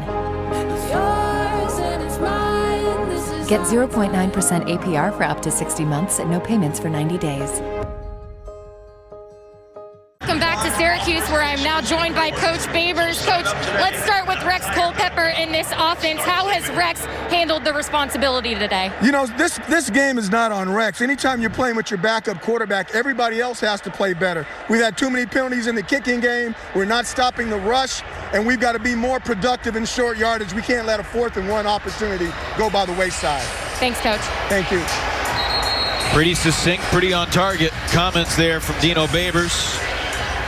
Staring eye to eye with Hugh Freeze this year as opposed to last year when he had to look up and see him in the press box coaching from that hospital bed. A lot has changed, Buck, in the last 59 weeks since these two teams met on August 31st last year. But again, Culpepper not to blame for any of the Orange issues. 146 yards, couple of scores. Took a couple of sacks, that hurt him. Yeah, but he you know, considering he hadn't had a lot of chances to play, I thought, you know, what Dino said is right on. Your guys around you have to protect you. Your line has to do as good a job as they can and allow you time to find those weapons. Squib kick fielded by Lewis, and he will slither out past the 20 to about the 22-23-yard line. I mentioned Syracuse. I mean, the last time the Orange were 1-3 was 2012. They finished that year 7-2, were Co-Big East champs under Doug Marrone. On the other hand, the last time the Orange started 1-4, that was back in 2008. They finished 3-9 that year. So this is a huge half of football to try to create a little turning point in the Orange season. Obviously, I mean, to call it a tough game is selling it short when to say they've got Clemson on the road next week. Then winnable games against Wake and BC inside the dome after that. Lewis, another huge hole. And there he goes again out across the 45-yard line to start the second half. That's just a straight old school counter. You bring guys over and you open up the lane, and Lewis has been able to run effectively behind that. Good blocking up front. Look at that, boom. You hit those guys perfectly. Nice block there by Cooper McCaw. The second level has hurt Syracuse today because they're not coming up to make plays. You have to have those guys, like your offensive, your first level is going to get hit. They're going to get blocked. But you've got to be able to then have run fit. Kedra Lewis's previous career high was 57. It's well past that today. Timeout for the injury. Hunger won't take a break while we deal with the coronavirus. In fact, it's likely... Could I get the 10-piece chicken McNuggets? Wait, no, Big Mac. Sorry, no, McNuggets. Sir? Oh, I'm still here. Get it at McDonald's when you buy one of your faves and get another for just $1. Always be ready to seize the moment. When inspiration strikes, make the most of this opportunity during Mazda's Season of Inspiration. Get 0.9% APR for up to 60 months and no payments for 90 days. A look at today's freaky fast plays brought to you by Jimmy John's. Jedro Lewis has been fast and elusive for Liberty. Getting in the open field, he's not wasting any time, and this offensive line, the tight ends, and everybody had some huge blocks. He's gotten to the second and third level so quick, it's been tough for them to stop him. Injured Orange D-back Amon Greenwood did walk off the field slowly under his own power, but it was a 24-yard run from Lewis to begin this drive to start the second half. Back to Lewis again, and nice job there. I believe it was McKinley Williams and Kingsley Jonathan hanging on. Stop for just 5. very nice job of, when you come out of the half, you also say, look, what adjustments have we made? Let's see after that first long run if they're able to stop Shedro Lewis. 7 rushes, 172 yards. Yeah, his average dipped from 27 a pop to 24.5 a pop with just picking up 5 there. It's made it easy for Malik Willis because he hadn't had to throw the ball a whole lot. They've been able to run it effectively almost every time. Now it's Pickett's turn. And he gains about 4 yards before he's forced out of bounds. It'll be 3rd and 1. Fatu Melifonwu forced him out of bounds, but another flag is down in the Syracuse secondary. It's going to be a late hit on somebody. Saw DJ Stubbs coming back a little bit late, but it was a late penalty flag. After the play, personal foul, Syracuse number 6. 15-yard penalty from the end of the run, first down. That's the 9th penalty for 75 yards against the Orange, and we got 13.5 minutes in the 3rd quarter.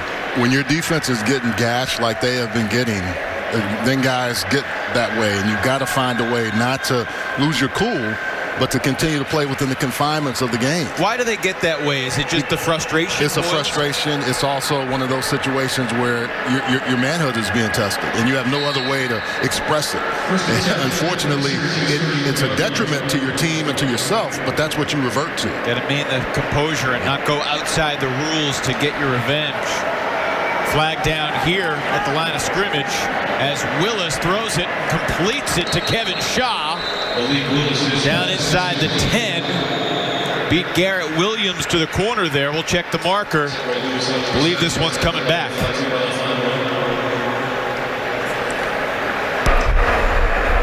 Illegal formation offense. 5 players were in the backfield. 5-yard penalty, first down. So we're going to go back to that penalty and take a look here at these 2 players. You'll see inside. I know one was DJ Stubbs because I saw him, but you also have Trill.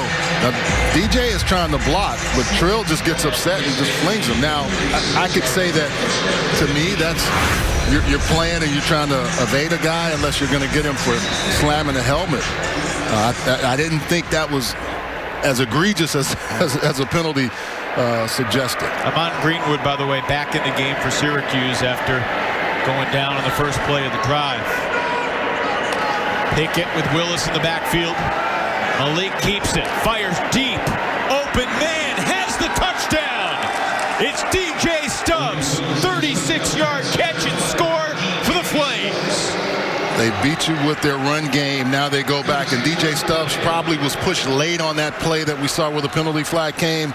That time, you've been beat so much with the run game, your safeties start getting nosy, and when that happens, you're able to go over the top.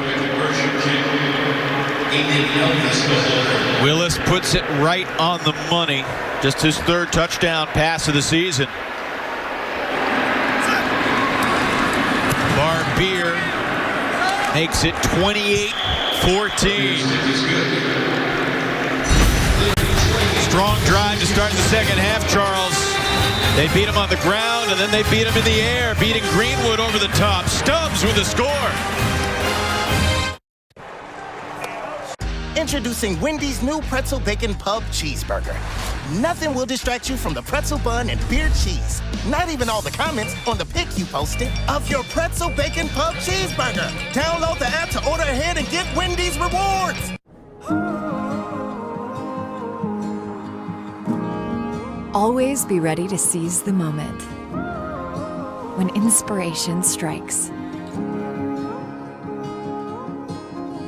Make the most of this opportunity during Mazda's season of inspiration. Get 0.9% APR for up to 60 months and no payments for 90 days.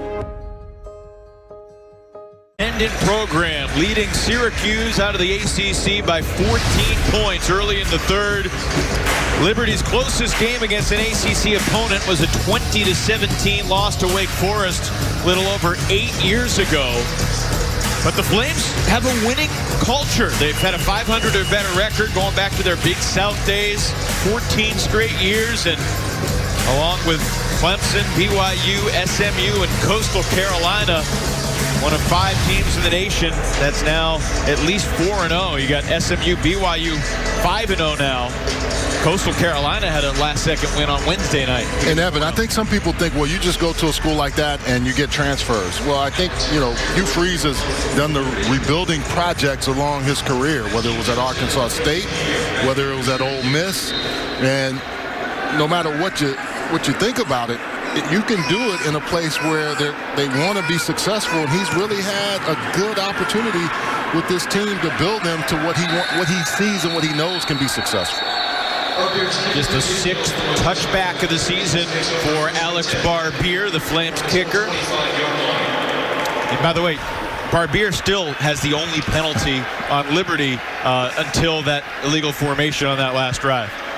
And I think if he could get another one, he would. He wants to be with the fellas, and they'll rib him about that one. All right, Rex Culpepper, you got an opportunity here, young man. He's 23 years old.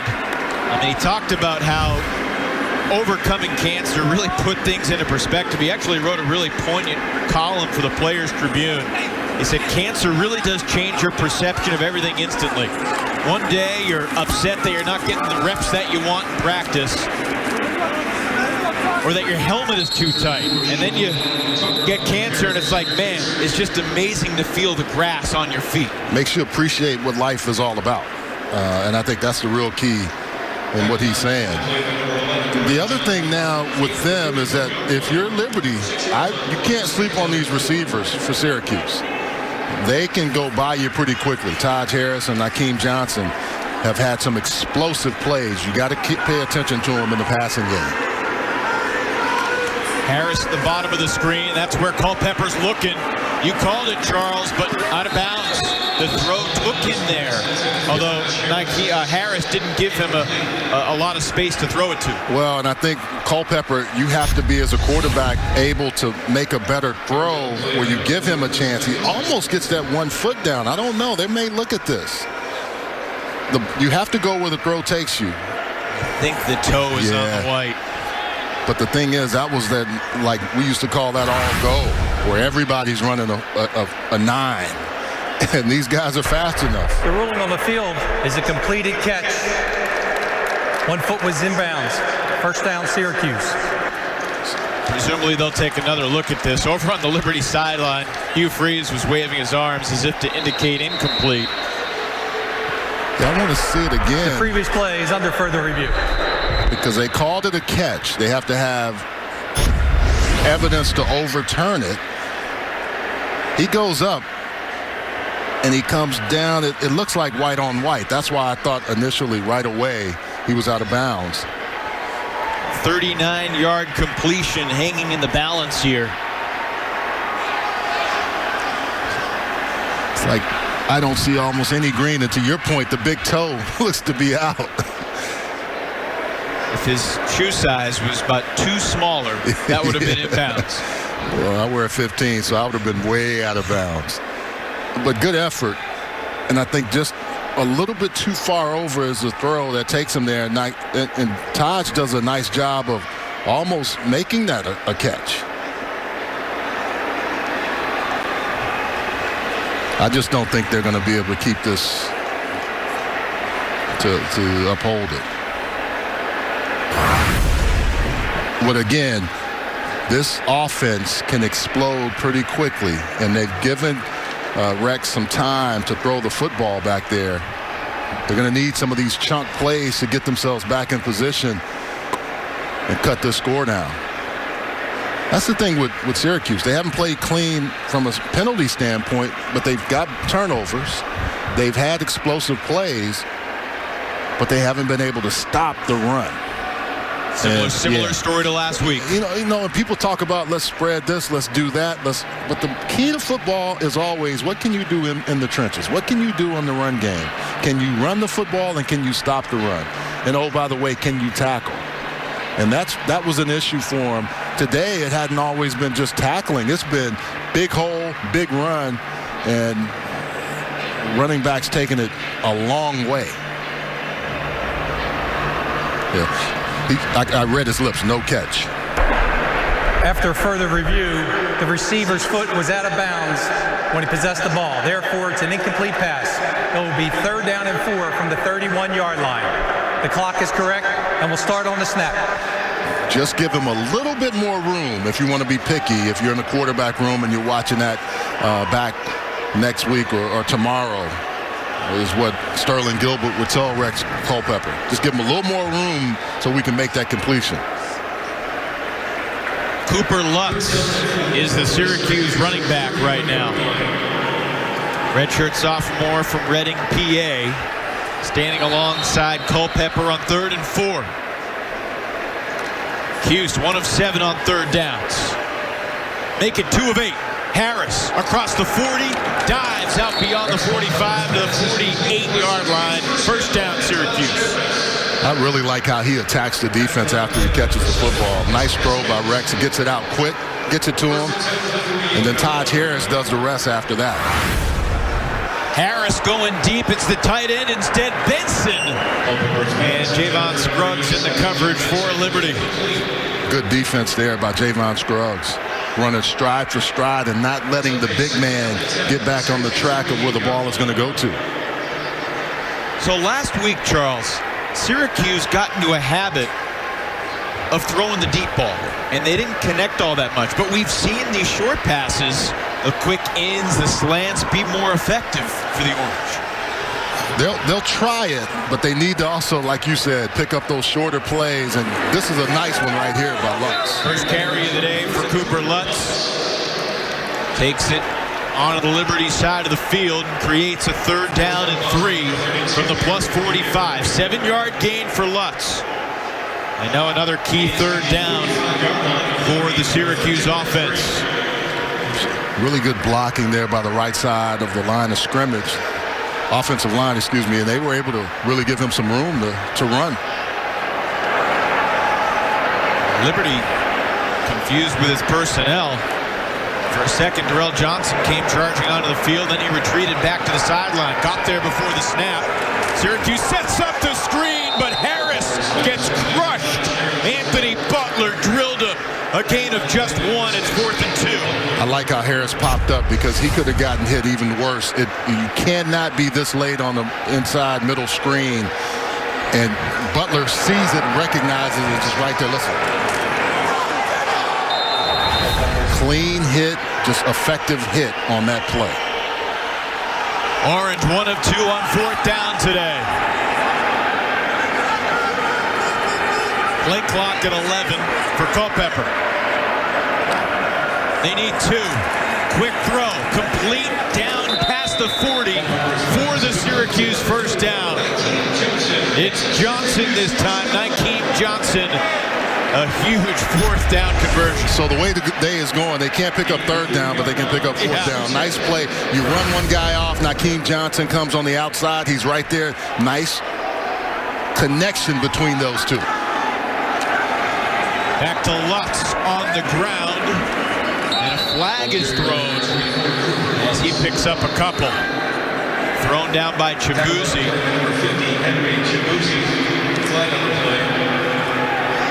Flag's going to be on Liberty. Illegal formation offense. 5 players were in the backfield. 5-yard penalty, 1st down. Really calling it tight. Can only have 4. They're getting 1 extra guy in that backfield. Sometimes it's a lineman that's lined up too far back, or there's something that's happening. We've seen this on both teams now. First down and 15 from the Liberty 45-yard line. And what you have to do is declare, but they've got too many guys back there. Tight end should be up, or receiver should be up, 1 back. Quarterback draw, Culpepper not going to get very far. Ran into Henry Chibuzi, among others. Anthony Butler there too. I wouldn't want to run into Henry Chibuzi. He'll make it uncomfortable for you. I mean, he is just a not a big guy at all. Recruited as an O-lineman, played a little bit on the O-line in 2018. The new staff moved him to D-line. He's taking up space. Having listed at 6'3", 250, he's all of that. And that may be an outdated listing. Trying to set up the screen again, but Lutz is going to get brought down for a loss. It could have been a 7-yard loss. Instead, it's about a 4 or 5-yard loss. Dabney in the backfield for the Flames. 3rd and long coming up. The read and recognition of this Liberty defense has been really good, especially on these screens. Emmanuel Dabney there that time right there, and then on that middle funnel screen earlier where Anthony Butler just obliterated Taj Harris. They've been able to recognize and sniff them out pretty effectively. We have not seen Sean Tucker so far in the second half. He got nicked up on one of those earlier runs. As we saw it for a couple plays. Yeah. 81 yards in the game for Tucker, and some confusion leads to a timeout. Timeout. Syracuse, their first timeout of the half. Full media timeout. 3rd and 18 after Culpepper and his coaches talk it over.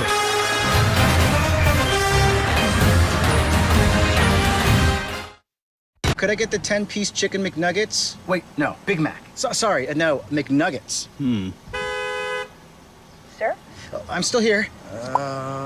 Get it at McDonald's when you buy one of your faves and get another for just $1. Always be ready to seize the moment.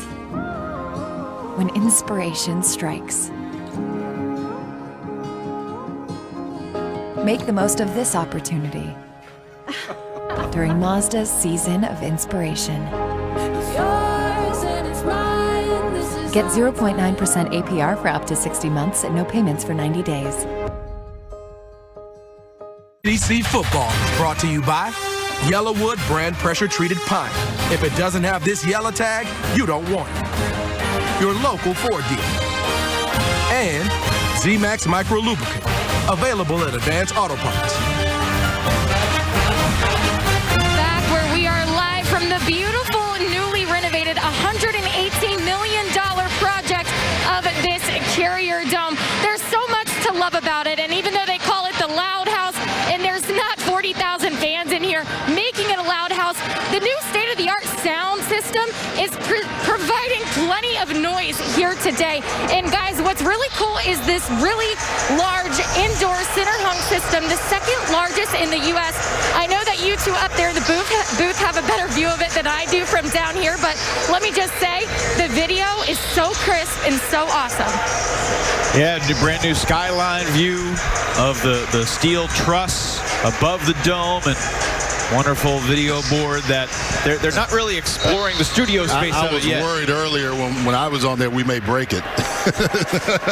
It's brand new. It's Charles proof, I think. I got you. All right, 3rd and 18 out of the timeout.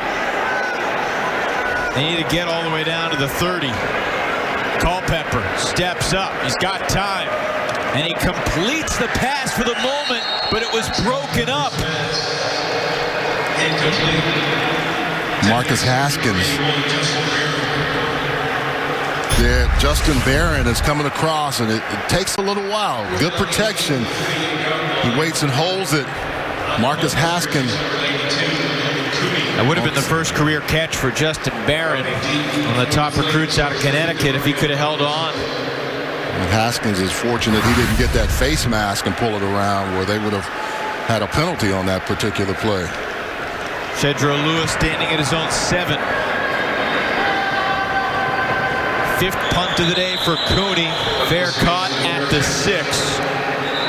And that's where Liberty's offense will take over inside their own 10, but up by 2 touchdowns midway through this 3rd quarter. 42-yard punt for Cooney. Well, your defense has really done a good job of getting turnovers. So let's go with what the positive is. Now you've got to stop this run game that has just been so effective for Syracuse. For Liberty. Yeah, 290 total yards on the ground. Lewis has 171 of them. Pickett has another 80. And Josh Mack, who came in as their top rusher, has not been involved, and yet Liberty still continues to chew up the ground yardage. Pickett this time met by a pack. Rob Hanna got there first in a short gain. Much better on the interior of not letting him get anywhere initially, and then Rob Hanna coming to clean it up. Liberty get out of their own shadow of their goalposts, or can Syracuse put some defensive plays together? Played it out to Stubbs. Gains about 3 more, so it's going to be 3rd and 6 or so here for the Flames. 2 very good plays where you're in position to make the play, and then the defensive coordinator, Tony White, has to be happy with how his guys have come up and rallied to the football. He talked a lot about that this week when we spoke with him. Spotted for 3rd and 5.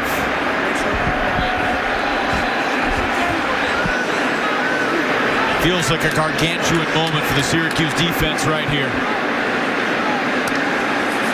Willis by himself in the backfield, and that's incomplete. To the outside, intended for C.J. Daniels, but Garrett Williams there with the coverage, and Syracuse defense gets off the field. I think that was a really productive series for Syracuse on their defense. They've been on the field a lot today, and that was a 3 and out for them, which was golden, and gives them a chance to flip the field even. Hakeem Johnson at his own 45, awaiting the kick from Alvis. Presumably good field position coming here for Cuse. And he'll fair catch it inside the 40. Pretty good kick there from Alvis, 48 yards. And now flags come in late. How do you have flags happen on a fair catch like this? Coming in 5 seconds after the whistles. That was a late flag. Generally, it's a holding on the... After the play, personal foul, unnecessary roughness. Number 6, kicking team. 15-yard penalty from the end of the run. First down. It's Anthony Butler. Very positive play if you're Syracuse. Yes, indeed. Because usually when that happens that late, you're thinking it's a hole, blocking the back. Anthony Butler gave him some free yards there. And if you're Syracuse now, this is where it's sudden offense. You know, they like to go sudden change. I wouldn't be shocked if they go with a strike right here to try to attack this defense. And look at this. Sean Tucker's back in the game for Syracuse alongside Culpepper in the backfield. Fake the give and a one-hop throw intended for Quealy. Let's take a look and see how that 15-yard penalty came to be.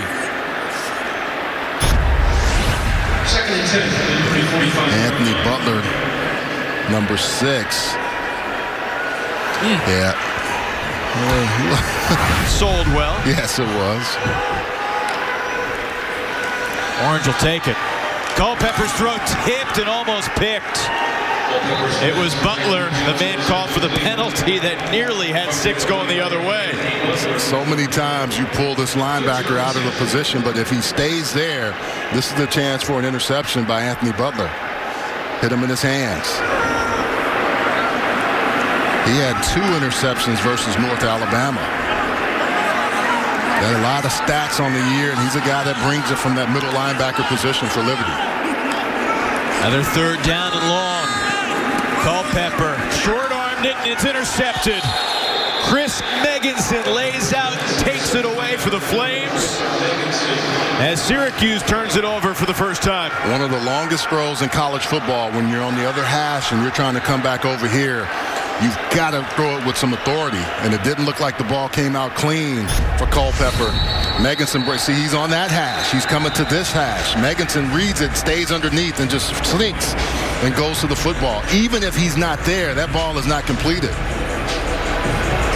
Really nice play by Megginson.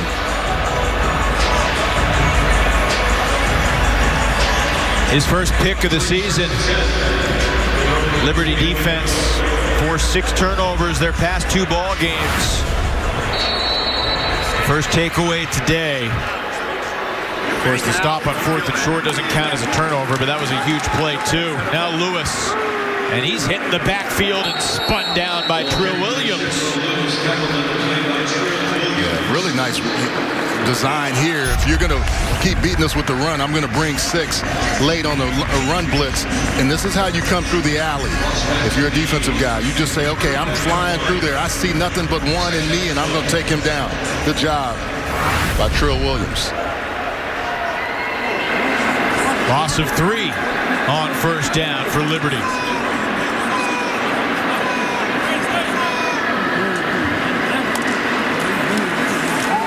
Willis to throw, had to step up. Sets his feet and finds Demario Douglas, who loses the football, and Syracuse unable to recover it inbounds. Oh, there was a possession to be taken there, and Hannah unable to scoop it cleanly. Release the field, forward fumble, out of bounds, and will return to the fumbling spot, 3rd down. Willis moves and evades, and Demario Douglas with the ball takes and the ball, he just loses it. Syracuse has an opportunity and can't bring it in. Rob Hannah right there, not able to bring that. That would have been the 3rd turnover today for Liberty. A microcosm of the struggles. That little split second there. 3rd down, and it's complete to move the chains. DJ Stubbs doing a little dancing out there and gets shoved out of bounds violently, but a first down gain to the 42-yard line. DJ Stubbs is always going to make 1 or 2 people miss because of the things that he'll do when he gets the ball afterwards. Watch it. He's just like, okay, I got to find a way to get by you. Anytime you watch him on film, this is what the 5'8", 5'9", 185-pound senior out of Jacksonville, Florida, he's always trying to make someone miss.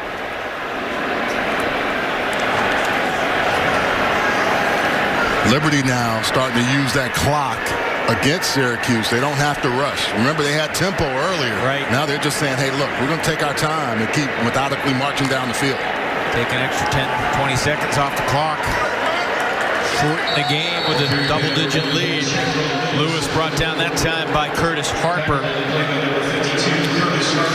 You're not seeing on this drive and the last drive as much of a push by this offensive line. You're starting to see now blue jerseys with other side of the line and getting in there and making some plays, negative plays, which we didn't see much of in the first half. 2nd and 9. After the pickup of just the 1.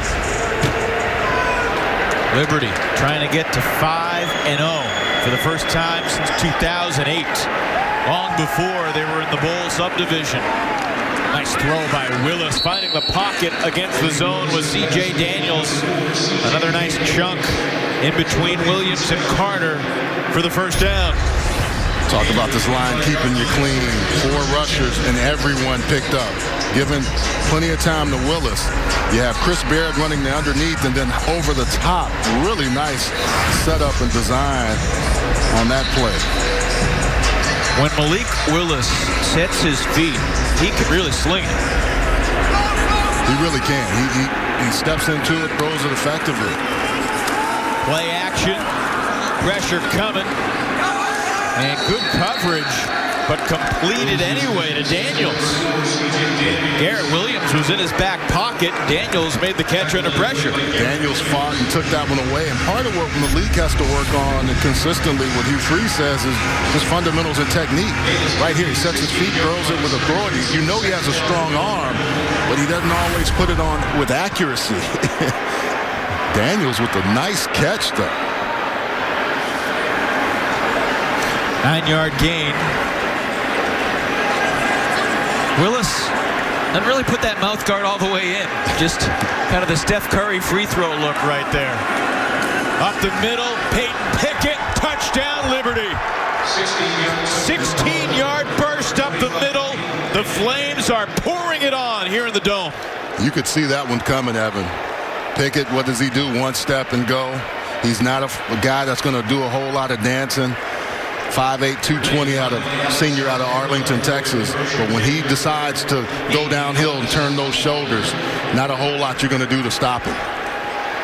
Liberty into the CPI red zone, and they score immediately. 16-yard sprint from Pickett. Another extra point sent through by Barbier, and it's 35-14 Liberty in what many build as the biggest game in Flames program history. Not over yet, but they're on track. They have double tight over there in a flank position, and they're blocking. Everyone on that side of the line of scrimmage has come off with authority.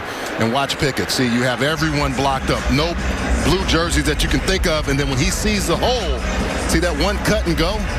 Everyone is all locked up, and he knows on the backside, I don't need to cut back way back. I just cut back enough where my hole opens up. With those, because when you go flank, it forces you to overload to the side, meaning you have two tight ends, one on the line, one flank, and that's where the defense is trying to take you away. If you're a running back with patience, which Pickett was, he says, I'm going to start there, and when I decide to make that cut, no one will be there, and I'll get to the house. Charles, that rush took Liberty over 300 yards rushing in the ball game. 32 carries for 307 yards, an average of 9.6 per carry. Yeah, I think if you know you can run the football and you don't have to worry about any defensive guys making any stops, you just keep doing it.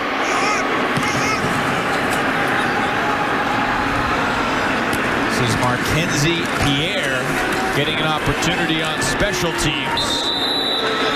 Taken out of bounds near the 30-yard line. That's where Rex Culpepper, with a 3-touchdown deficit, will take over. ACC football is presented by CPI Security. Doubleheader Saturday from the Carrier Dome in Syracuse. Don't forget, coming up at 3:30, Tom James and Lindsay from Raleigh, North Carolina. Two teams coming off big wins last week, Duke and NC State. That ought to be a good one as well. Culpepper's throw tipped at the line of scrimmage. Elijah James got a hand on it. Defensive linemen know if I can't get there, I'm going to wave my hands in the air and knock the ball like I just don't care. It was a nice knockdown by Elijah James. He just kind of looked at Rex Culpepper's eyes. You can start to see the confidence exuding from Liberty's body language right now. Yeah, and they're not playing in the sense of, hey, we know we have this victory won, but they're playing with the sense of we can close this out. Tucker picks up 4. On offense, Syracuse is having to work so much harder than Liberty. I mean, it's just one of those things where they have to work so hard on every possession. And this defense knows it, and they're putting them in a position where it's just harder for them to get any yards. Tucker on 3rd down and 6 picks up enough to move the chains. I will say this for the freshman. I have liked Tucker on film, and I like him even watching him today. He's a tough kid, running inside, has had some injuries, but has just fought through them. 2 minutes to go in the 3rd. Culpepper wants it. Down the sideline, Harris, and he dropped it. Dino Babers walking away from the play in frustration. They've had this opportunity multiple times, and that was no better time. If he catches that, he's going in for 6. The Liberty defenders cannot stay with them stride for stride. That time is Chris Megason, and all he has to do is secure it for a big gain and potentially a touchdown.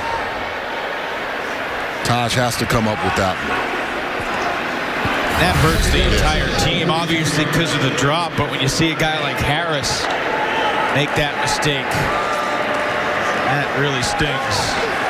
Lutz just past the line of scrimmage, maybe gains 1. James and Pierre combine to bring him down. Well, and then you also put yourself in 3rd and long now, where they've not been in a situation where they've been able to capitalize or have much success on 3rd down.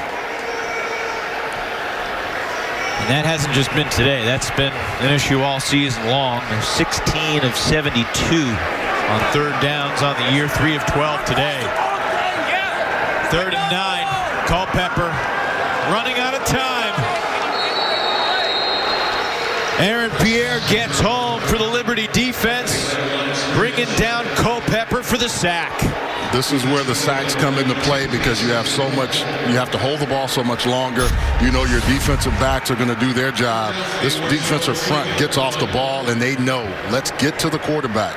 Multiple guys getting there with Pierre getting the final touch. Hey, there's a lot of lenses through which to view what's happening here, but Liberty has been impressive. The defense, especially in the second half.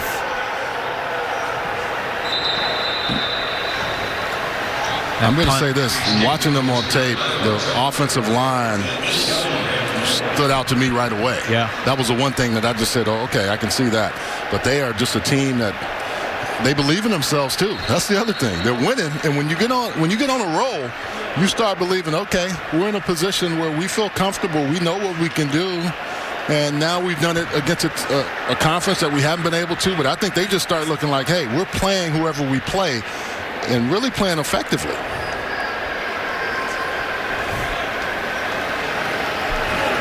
Punt one out of bounds at the 8-yard line. See if Liberty can try to just slow this down and run some clock here. I imagine we're going to see some running plays here, Charles. I think you're accurate. It's Lewis. And a good gain on first down out across the 15-yard line to the 16.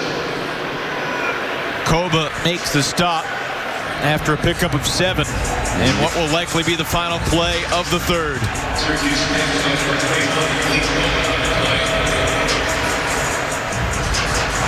Hugh Freeze's team 15 minutes away from a historic victory against an ACC opponent on the road, and the official making the signal to wind the clock despite the injured player for the Orange. 35-14, unbeaten Liberty. 1 quarter away from a huge victory in the Dome. You want anything? No, I'm good, babe. Can I get a quarter pounder with cheese? Make that too. Thank you. Hey, but I thought you said you... But you got 2. Get it at McDonald's when you buy one of your faves and get another for just $1.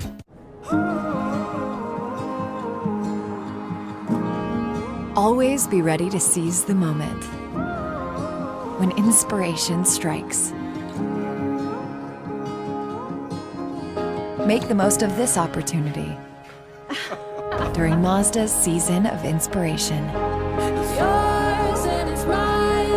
Get 0.9% APR for up to 60 months and no payments for 90 days. 3 down, 1 to go on this October Saturday from the Carrier Dome in central New York. Do the Orange have a crazy comeback in them, Charles Arbuckle, or will Liberty experience history today? Well, if Liberty can do something in this drive, which I think they're going to do, is try to almost go into 4-minute offense and use as much clock, it's going to be tough. Lewis, 10 for 178 before that carry, picks up a few. And it will be 3rd down and 1. If the Orange are going to have any chance, this is a must-stop right here. They line up and flank again, put those 2 tight ends to the boundary, and just try to overpower you with this offensive line. Can't say enough about how well these guys have played. 2 tight ends to the right side of the line, Jackson and Bollinger. It's Pickett up the middle, and he's hit near the line of scrimmage, and this is going to be very close. By the initial spot, he's got the first down. Yes, indeed. This is basically for Liberty, this is just inside run, 9 on 7, where you say we're going to line up, and Syracuse, you haven't stopped us pretty much all day with the run game. Can you do it now?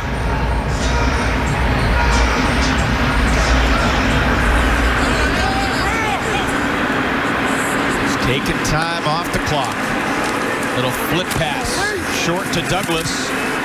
Got to hang on to the ball. And he does, and he gets ripped to the ground. Lee Koba with a suplex.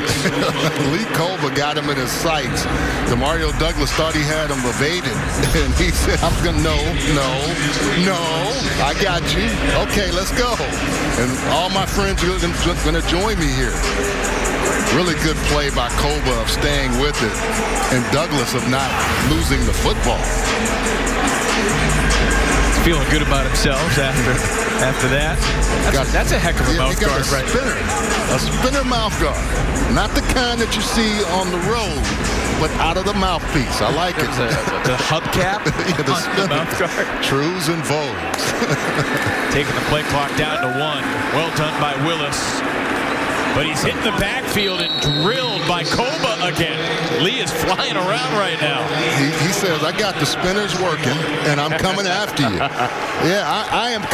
And I like this, because Lee is basically saying, look, y'all might be beating us, but I'm going to show you how I do it.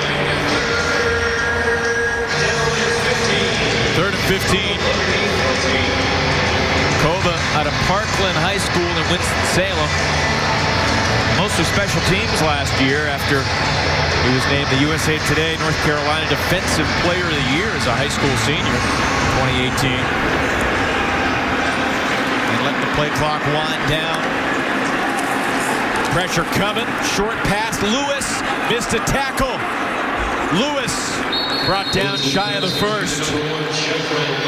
Josh Black staying with it. Prevents him from running free all the way to glory. Yeah, because the way Lewis has run today, you got to get him down initially. They get this out. You miss him once, you might not get him again. Exactly. Even his offensive linemen are pushing him. Hey, let's go. Tristan Schultz right there trying to get him going, 68. The really nice job by Josh Black of turning and peeling and going down to get Shedro Lewis. It's a good stop for Syracuse defensively. The previous play is under further review. Interesting. Perhaps he was down earlier, an elbow or a...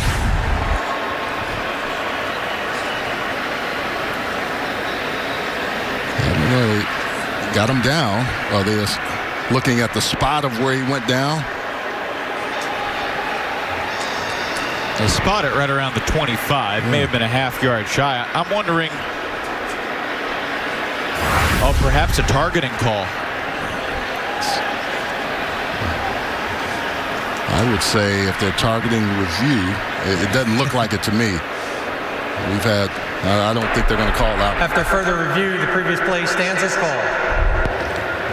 There are no fans here for him to make that announcement. For our sake, it would have been nice if you said we're reviewing the play for targeting. Because I didn't see it initially. I just thought, are they looking at the spot? But they look at that every play, and they can go back and look at to see if there is targeting. So now they'll roll the clock with a 25-second play clock, and got to imagine Liberty's going to take their time here to let the clock continue to tick. You know, Liberty and Clemson, only schools in the nation that returned a 3,000-yard passer, 1,000-yard rusher, 1,000-yard receiver a year ago. This year it was Liberty, LSU, and Oklahoma that lost a 3,000-yard passer, 1,000-yard rusher, 1,000-yard receiver. And yet the Flames, despite losing all of that production, have a 3-touchdown lead with 11 minutes and 1 second remaining on the fourth quarter clock. Beautiful day in Syracuse, orange on offense when we return. Could I get the 10-piece chicken McNuggets? Wait, no, Big Mac. Sorry, no, McNuggets. Sir? Oh, I'm still here. Get it at McDonald's when you buy one of your faves and get another for just $1.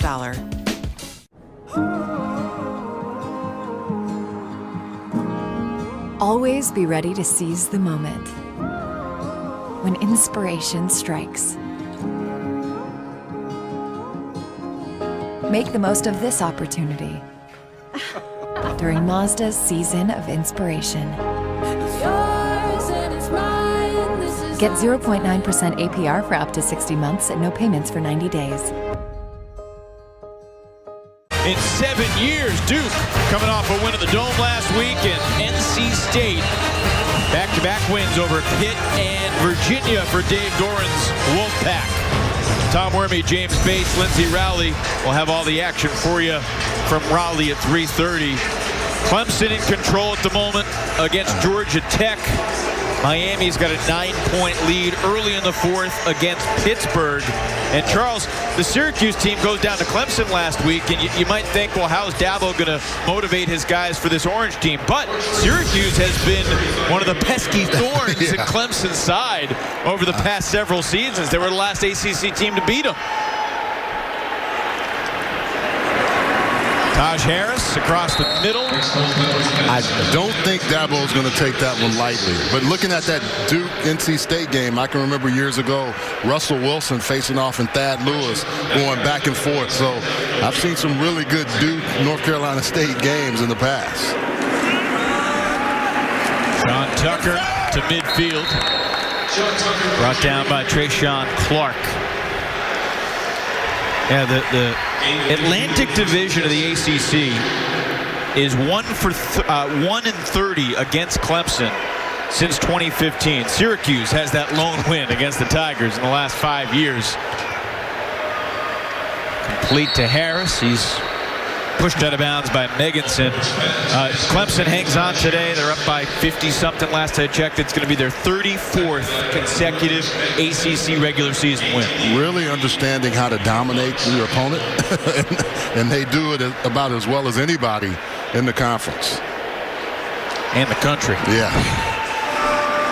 And you got to think a team like North Carolina, Notre Dame this year, since they are in the conference, there's some other folks vying for that opportunity to knock them off the perch. Carolina avoids Clemson in the regular season, but there could be a matchup in Charlotte in December, the ACC championship game.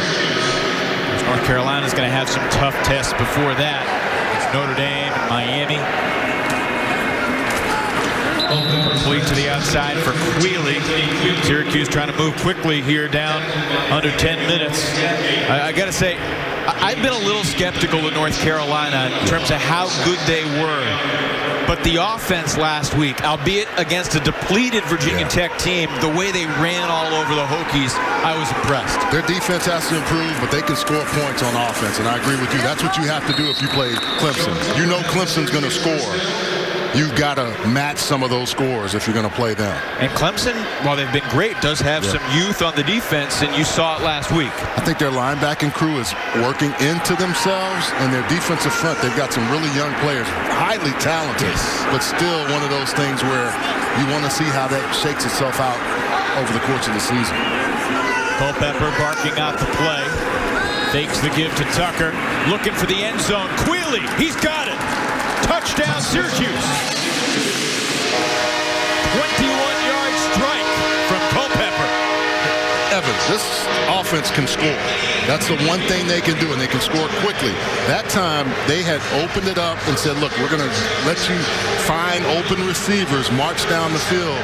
Liberty cannot relax because this Syracuse team can score.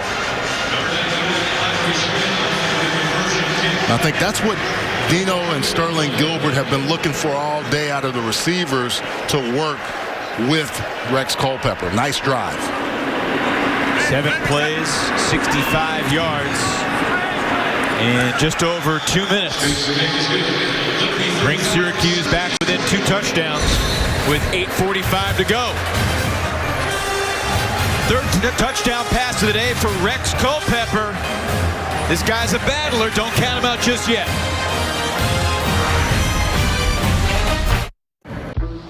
McDonald's sources from farms like the Bunger families to keep your family fed.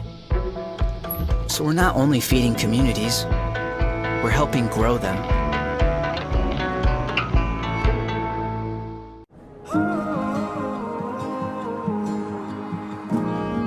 Always be ready to seize the moment when inspiration strikes. Make the most of this opportunity during Mazda's season of inspiration. Get 0.9% APR for up to 60 months and no payments for 90 days. Quarterback for the Wolfpack who's really found a groove. Former Clemson QB who had the great comeback against Syracuse a couple years ago. Now the signal caller for the Duke Blue Devils, Chase Bryce. And the two head coaches, David Cutcliffe and Dave Doran, get ready for their first matchup against one another in 7 seasons. Meanwhile, Dino Babers' team here in Syracuse, back within 14. Are you expecting anything tricky on this kickoff here, Charles? No, I think they'll play it clean. You got enough time. Your defense is starting to actually pick up. And particularly Koba. Lee Koba, I think, has really started to give them some life on the defensive position, especially at linebacker.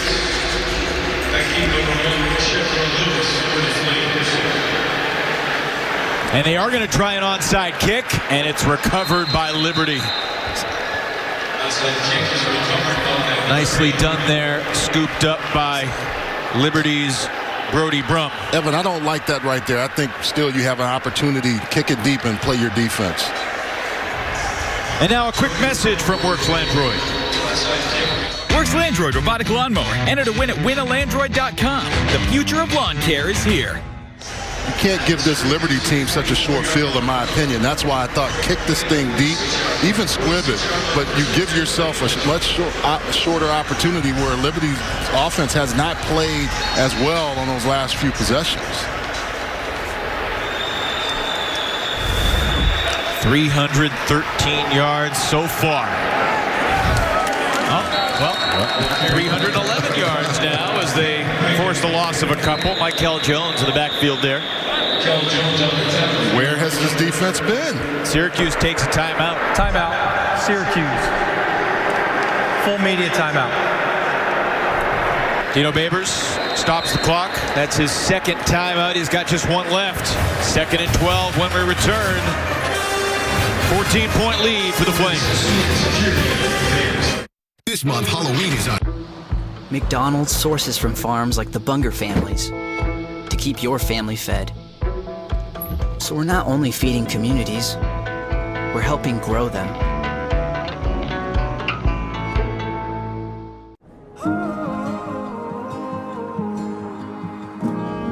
Always be ready to seize the moment. When inspiration strikes. Make the most of this opportunity during Mazda's season of inspiration. Get 0.9% APR for up to 60 months and no payments for 90 days. Jangles. Shedro Lewis having a career day here in the Dome. Opened it wide open with that run and started the momentum of this run game for Liberty. Another long hitter. 2 guys in position, but no one can stop him until he gets to the end zone.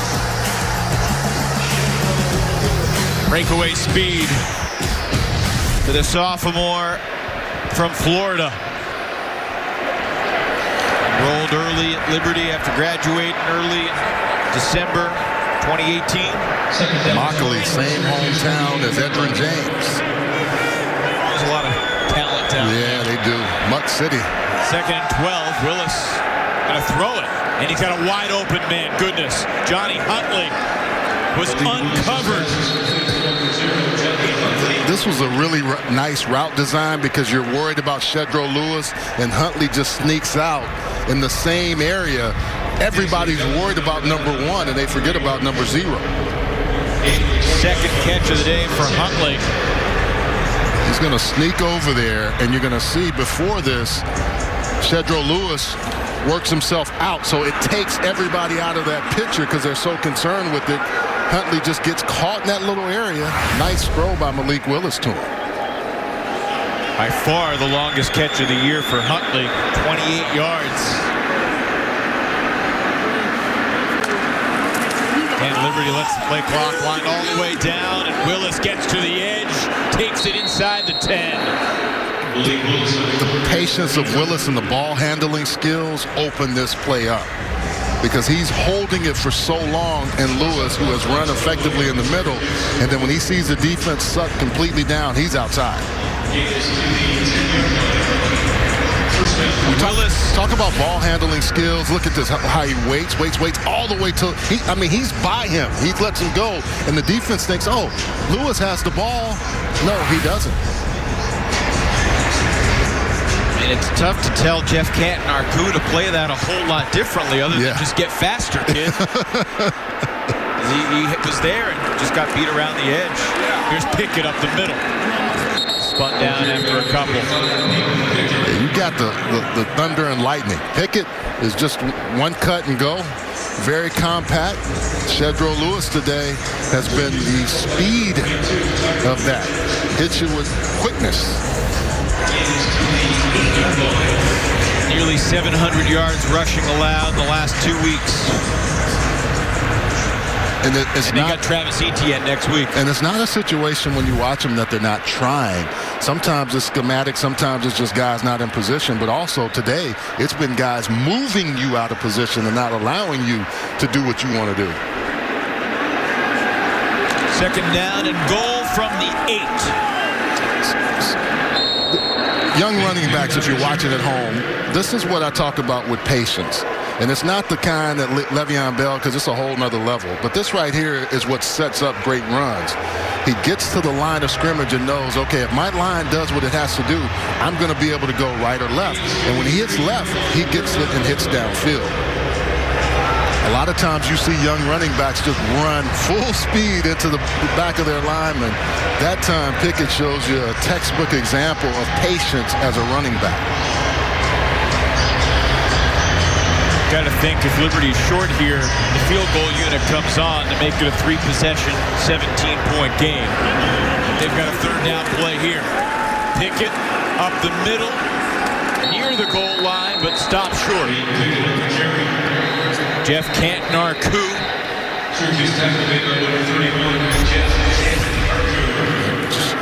Big offensive lineman now. Could have been called for holding there. Syracuse, their third and final timeout of the half. 30-second timeout. 68 is just mauling his defender. But at the same time, there's so much of a push and not enough forward movement by the blue jerseys. These classic Syracuse blue jerseys. Orange next week. Go down to Death Valley for a noon kickoff with the Clemson Tigers. Clemson mauling Georgia Tech today, and then 2 more home games. Wake Forest, Deacons home against Virginia today, and Boston College. Eagles are at Virginia Tech tonight. Oh, that wild finish last week, BC and Pittsburgh. Alex Kessman for Pitt hits a 58-yarder to close regulation and tie, and then missed the extra point in overtime. Excruciating loss and an exhilarating win for BC. I don't know how Trill Williams missed this block. He gets through clean. Watch number 6. He's going to come through, and I thought for sure he has the block. He's there. He just misses it. Runs right by it. Can't get that left hand or that right hand on the football. He was in there, just couldn't get to it. 20-yard field goal for Alex Barbier. First field goal of the day, makes it 38-21. 5:20 remaining in the fourth. You want anything? No, I'm good, babe. Can I get a quarter pounder with cheese? Make that too. Thank you. Hey, but I thought you said you... But you got 2. Get it at McDonald's when you buy one of your faves and get another for just $1.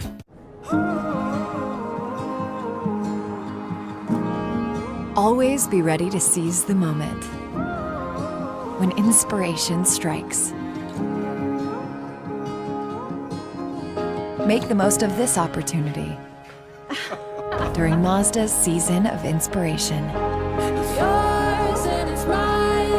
Get 0.9% APR for up to 60 months and no payments for 90 days.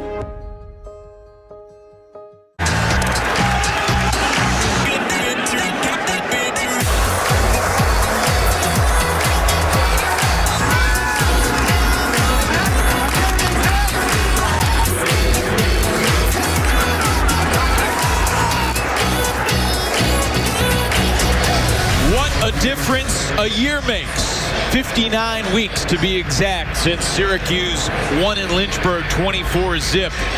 A game in which Liberty ran the ball for -4 yards over the course of the 4 quarters. Today, the Flames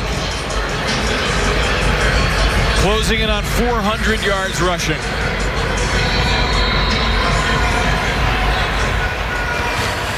And lead by 17 with 5:20 remaining.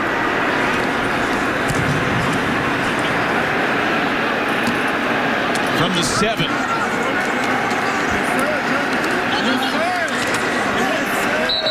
Decent return from Trevor Pena. Syracuse needs to move quickly here. Yeah, they have to strike quickly, and you also have to look at Liberty from the standpoint of starting to get some votes in different places and people starting to pay attention to the Flames. For Syracuse, your offense has to go quickly and effectively, and then I think you start looking at onside kicking the football if you get some quick scores. This is the first of 3 ACC opponents for Liberty. They also have games at Virginia Tech on November 7th and at NC State on the 21st. Culpepper, deep throw, Quealy. And the flags fly. Quealy earned that penalty by trying to jump over Emmanuel Dabney. Dabney never turned around to go play on the ball. Quealy with the veteran move right there. Pass interference defense, number 2. 15-yard penalty, first down. Culpepper doesn't quite get all of it on there, but Dabney doesn't turn around. Quealy is able to just go up over the top of him, and like you said, get a pass interference penalty. Unlike the National Football League, where that would be a 45, 50-yard penalty, just 15.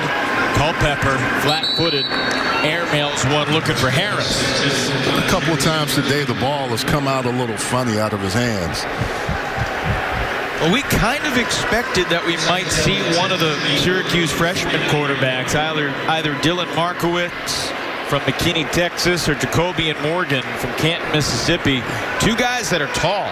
Dylan 6'5", Jacobian 6'4", and right now Rex is the only quarterback with any experience on the team, so we thought we might see Dino just give someone else a chance. So far it's been all Rex Culpepper. Over 200 yards passing, 3 touchdowns for Rex, but nothing doing there, and it will be 3rd down and 10. But he hadn't really given a bad account of himself either, Evan. I think there's been some drops. There's been some other plays where guys haven't made plays for him. No question. You know, and I think Dino said that coming out of halftime. Hey, you know, everybody's got to play, and I think that's been the part for them to look at this and give him a fair chance at the position. Culpepper rifles one down the middle, incomplete.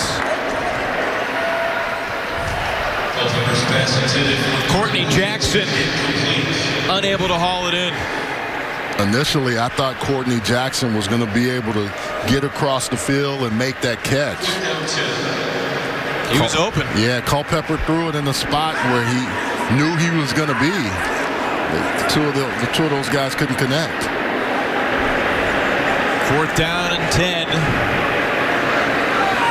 Orange 2 of 3 on 3rd down today. Liberty defense rushes 4, and Culpepper's pass is incomplete. The Flames will take over on downs with 4:46 to play. And when people look at this and they see the score, they're going to think this was not a fluke. This was a win by a football team. And watching tape, and I'm sure the Syracuse team watched the same tape. You got to keep the team together. Now, that's the part that happens when we're struggling to win and find ways to win football games. Dino and the staff have to keep guys together because next week is not going to be easy. And the weeks after that are going to get hard. Certainly 2 programs trending in different directions right now. Liberty on the verge of moving to 5-0 for the first time as an FBS program. Now, we'll see what happens next week. Liberty's scheduled to take on the Golden Eagles of Southern Miss next week, but Southern Miss has their game today postponed.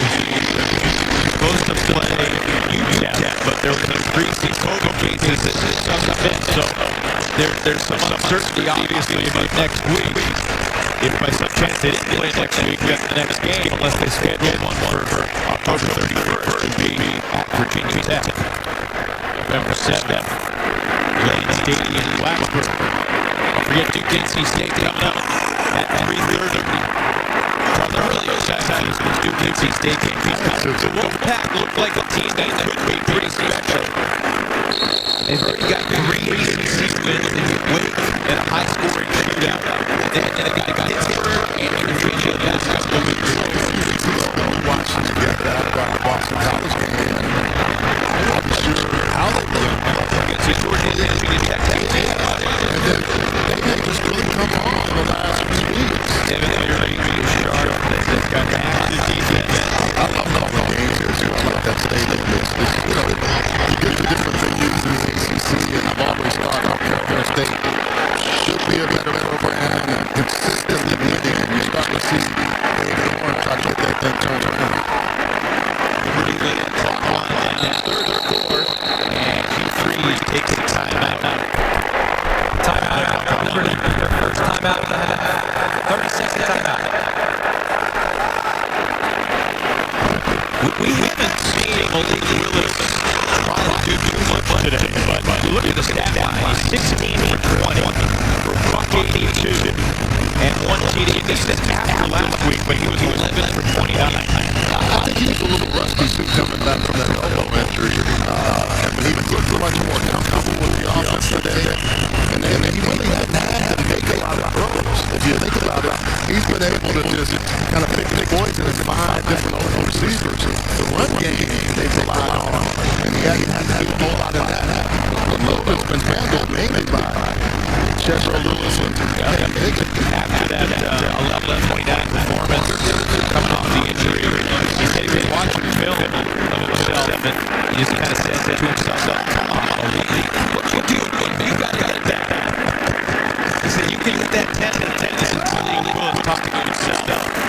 Bulldozing run, he gets close to the marker, but he's going to be a yard shy. Talk about positive self-talk. Sometimes you got to have a come easy meeting with yourself. And it seems like that. You know, sometimes you do that as a player. You don't get down on yourself. You just say, hey, I know I can play better than what I did. 4th down and 1. And I bet you this week we practiced it. He honed in even more because that was one area where he says, I need you to be more consistent. I need you to hone in and practice and become a better practice player as well. On 4th down earlier in the ball game. Back inside of their own 30. On the other side of the field, Willis puts the game away and tours the hit by Copa. That'll leave a mark. And Willis slow to get up. But the first down for the Flames virtually ends the ball game. And Liberty is going to be 5-0. Their first ever victory over an ACC opponent. And it's going to come here at the Dome. And they've got some other opportunities for a couple of more ACC wins this year. And the way this team is playing, the way they're running the football, these guys are believing in you and he's believing in them.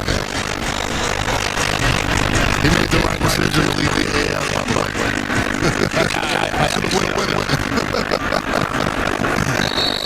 I'll tell you this, Dino and his staff are not going to stop working hard. I've known Dino maybe a long time. And I can only imagine that this program is not going to just say, hey, we're going to accept this. I know they have a tough task next week. But you got to figure out ways. You got to find ways. This is when your coaching and leadership comes into play when you're not playing well.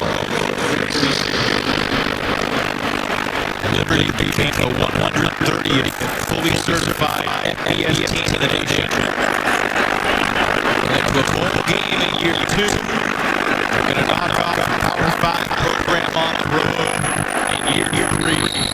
Jonathan Bennett, third-string quarterback, is out there to take these kneel downs. As the Orange are going to fall to 1-4. First time they've lost 4 of their first 5 games since 2008. And it's the first time that Liberty was 5-0 since 2004. That was when they were in the Big South. And Liberty and Coastal Carolina jostles for position. We're talking about Liberty and Coastal now 2 of the undefeated teams in the country in the MPS. They've got an enticing game scheduled in Conway, Brook Stadium on December 5th. When you look at this, it's a situation where both of these coaches have a healthy respect for each other. They know each other well. And I think the biggest thing is just the big thing now is that you usually see guys come together at the end. But I think the good thing is you're saying, let's make sure we all stay safe and get to the next week, because we've seen postponements, we've seen cancellations because of the celebration after. Or guys, one team may have an outbreak, the other team has that as well. 38-21 is the final. Liberty over Syracuse.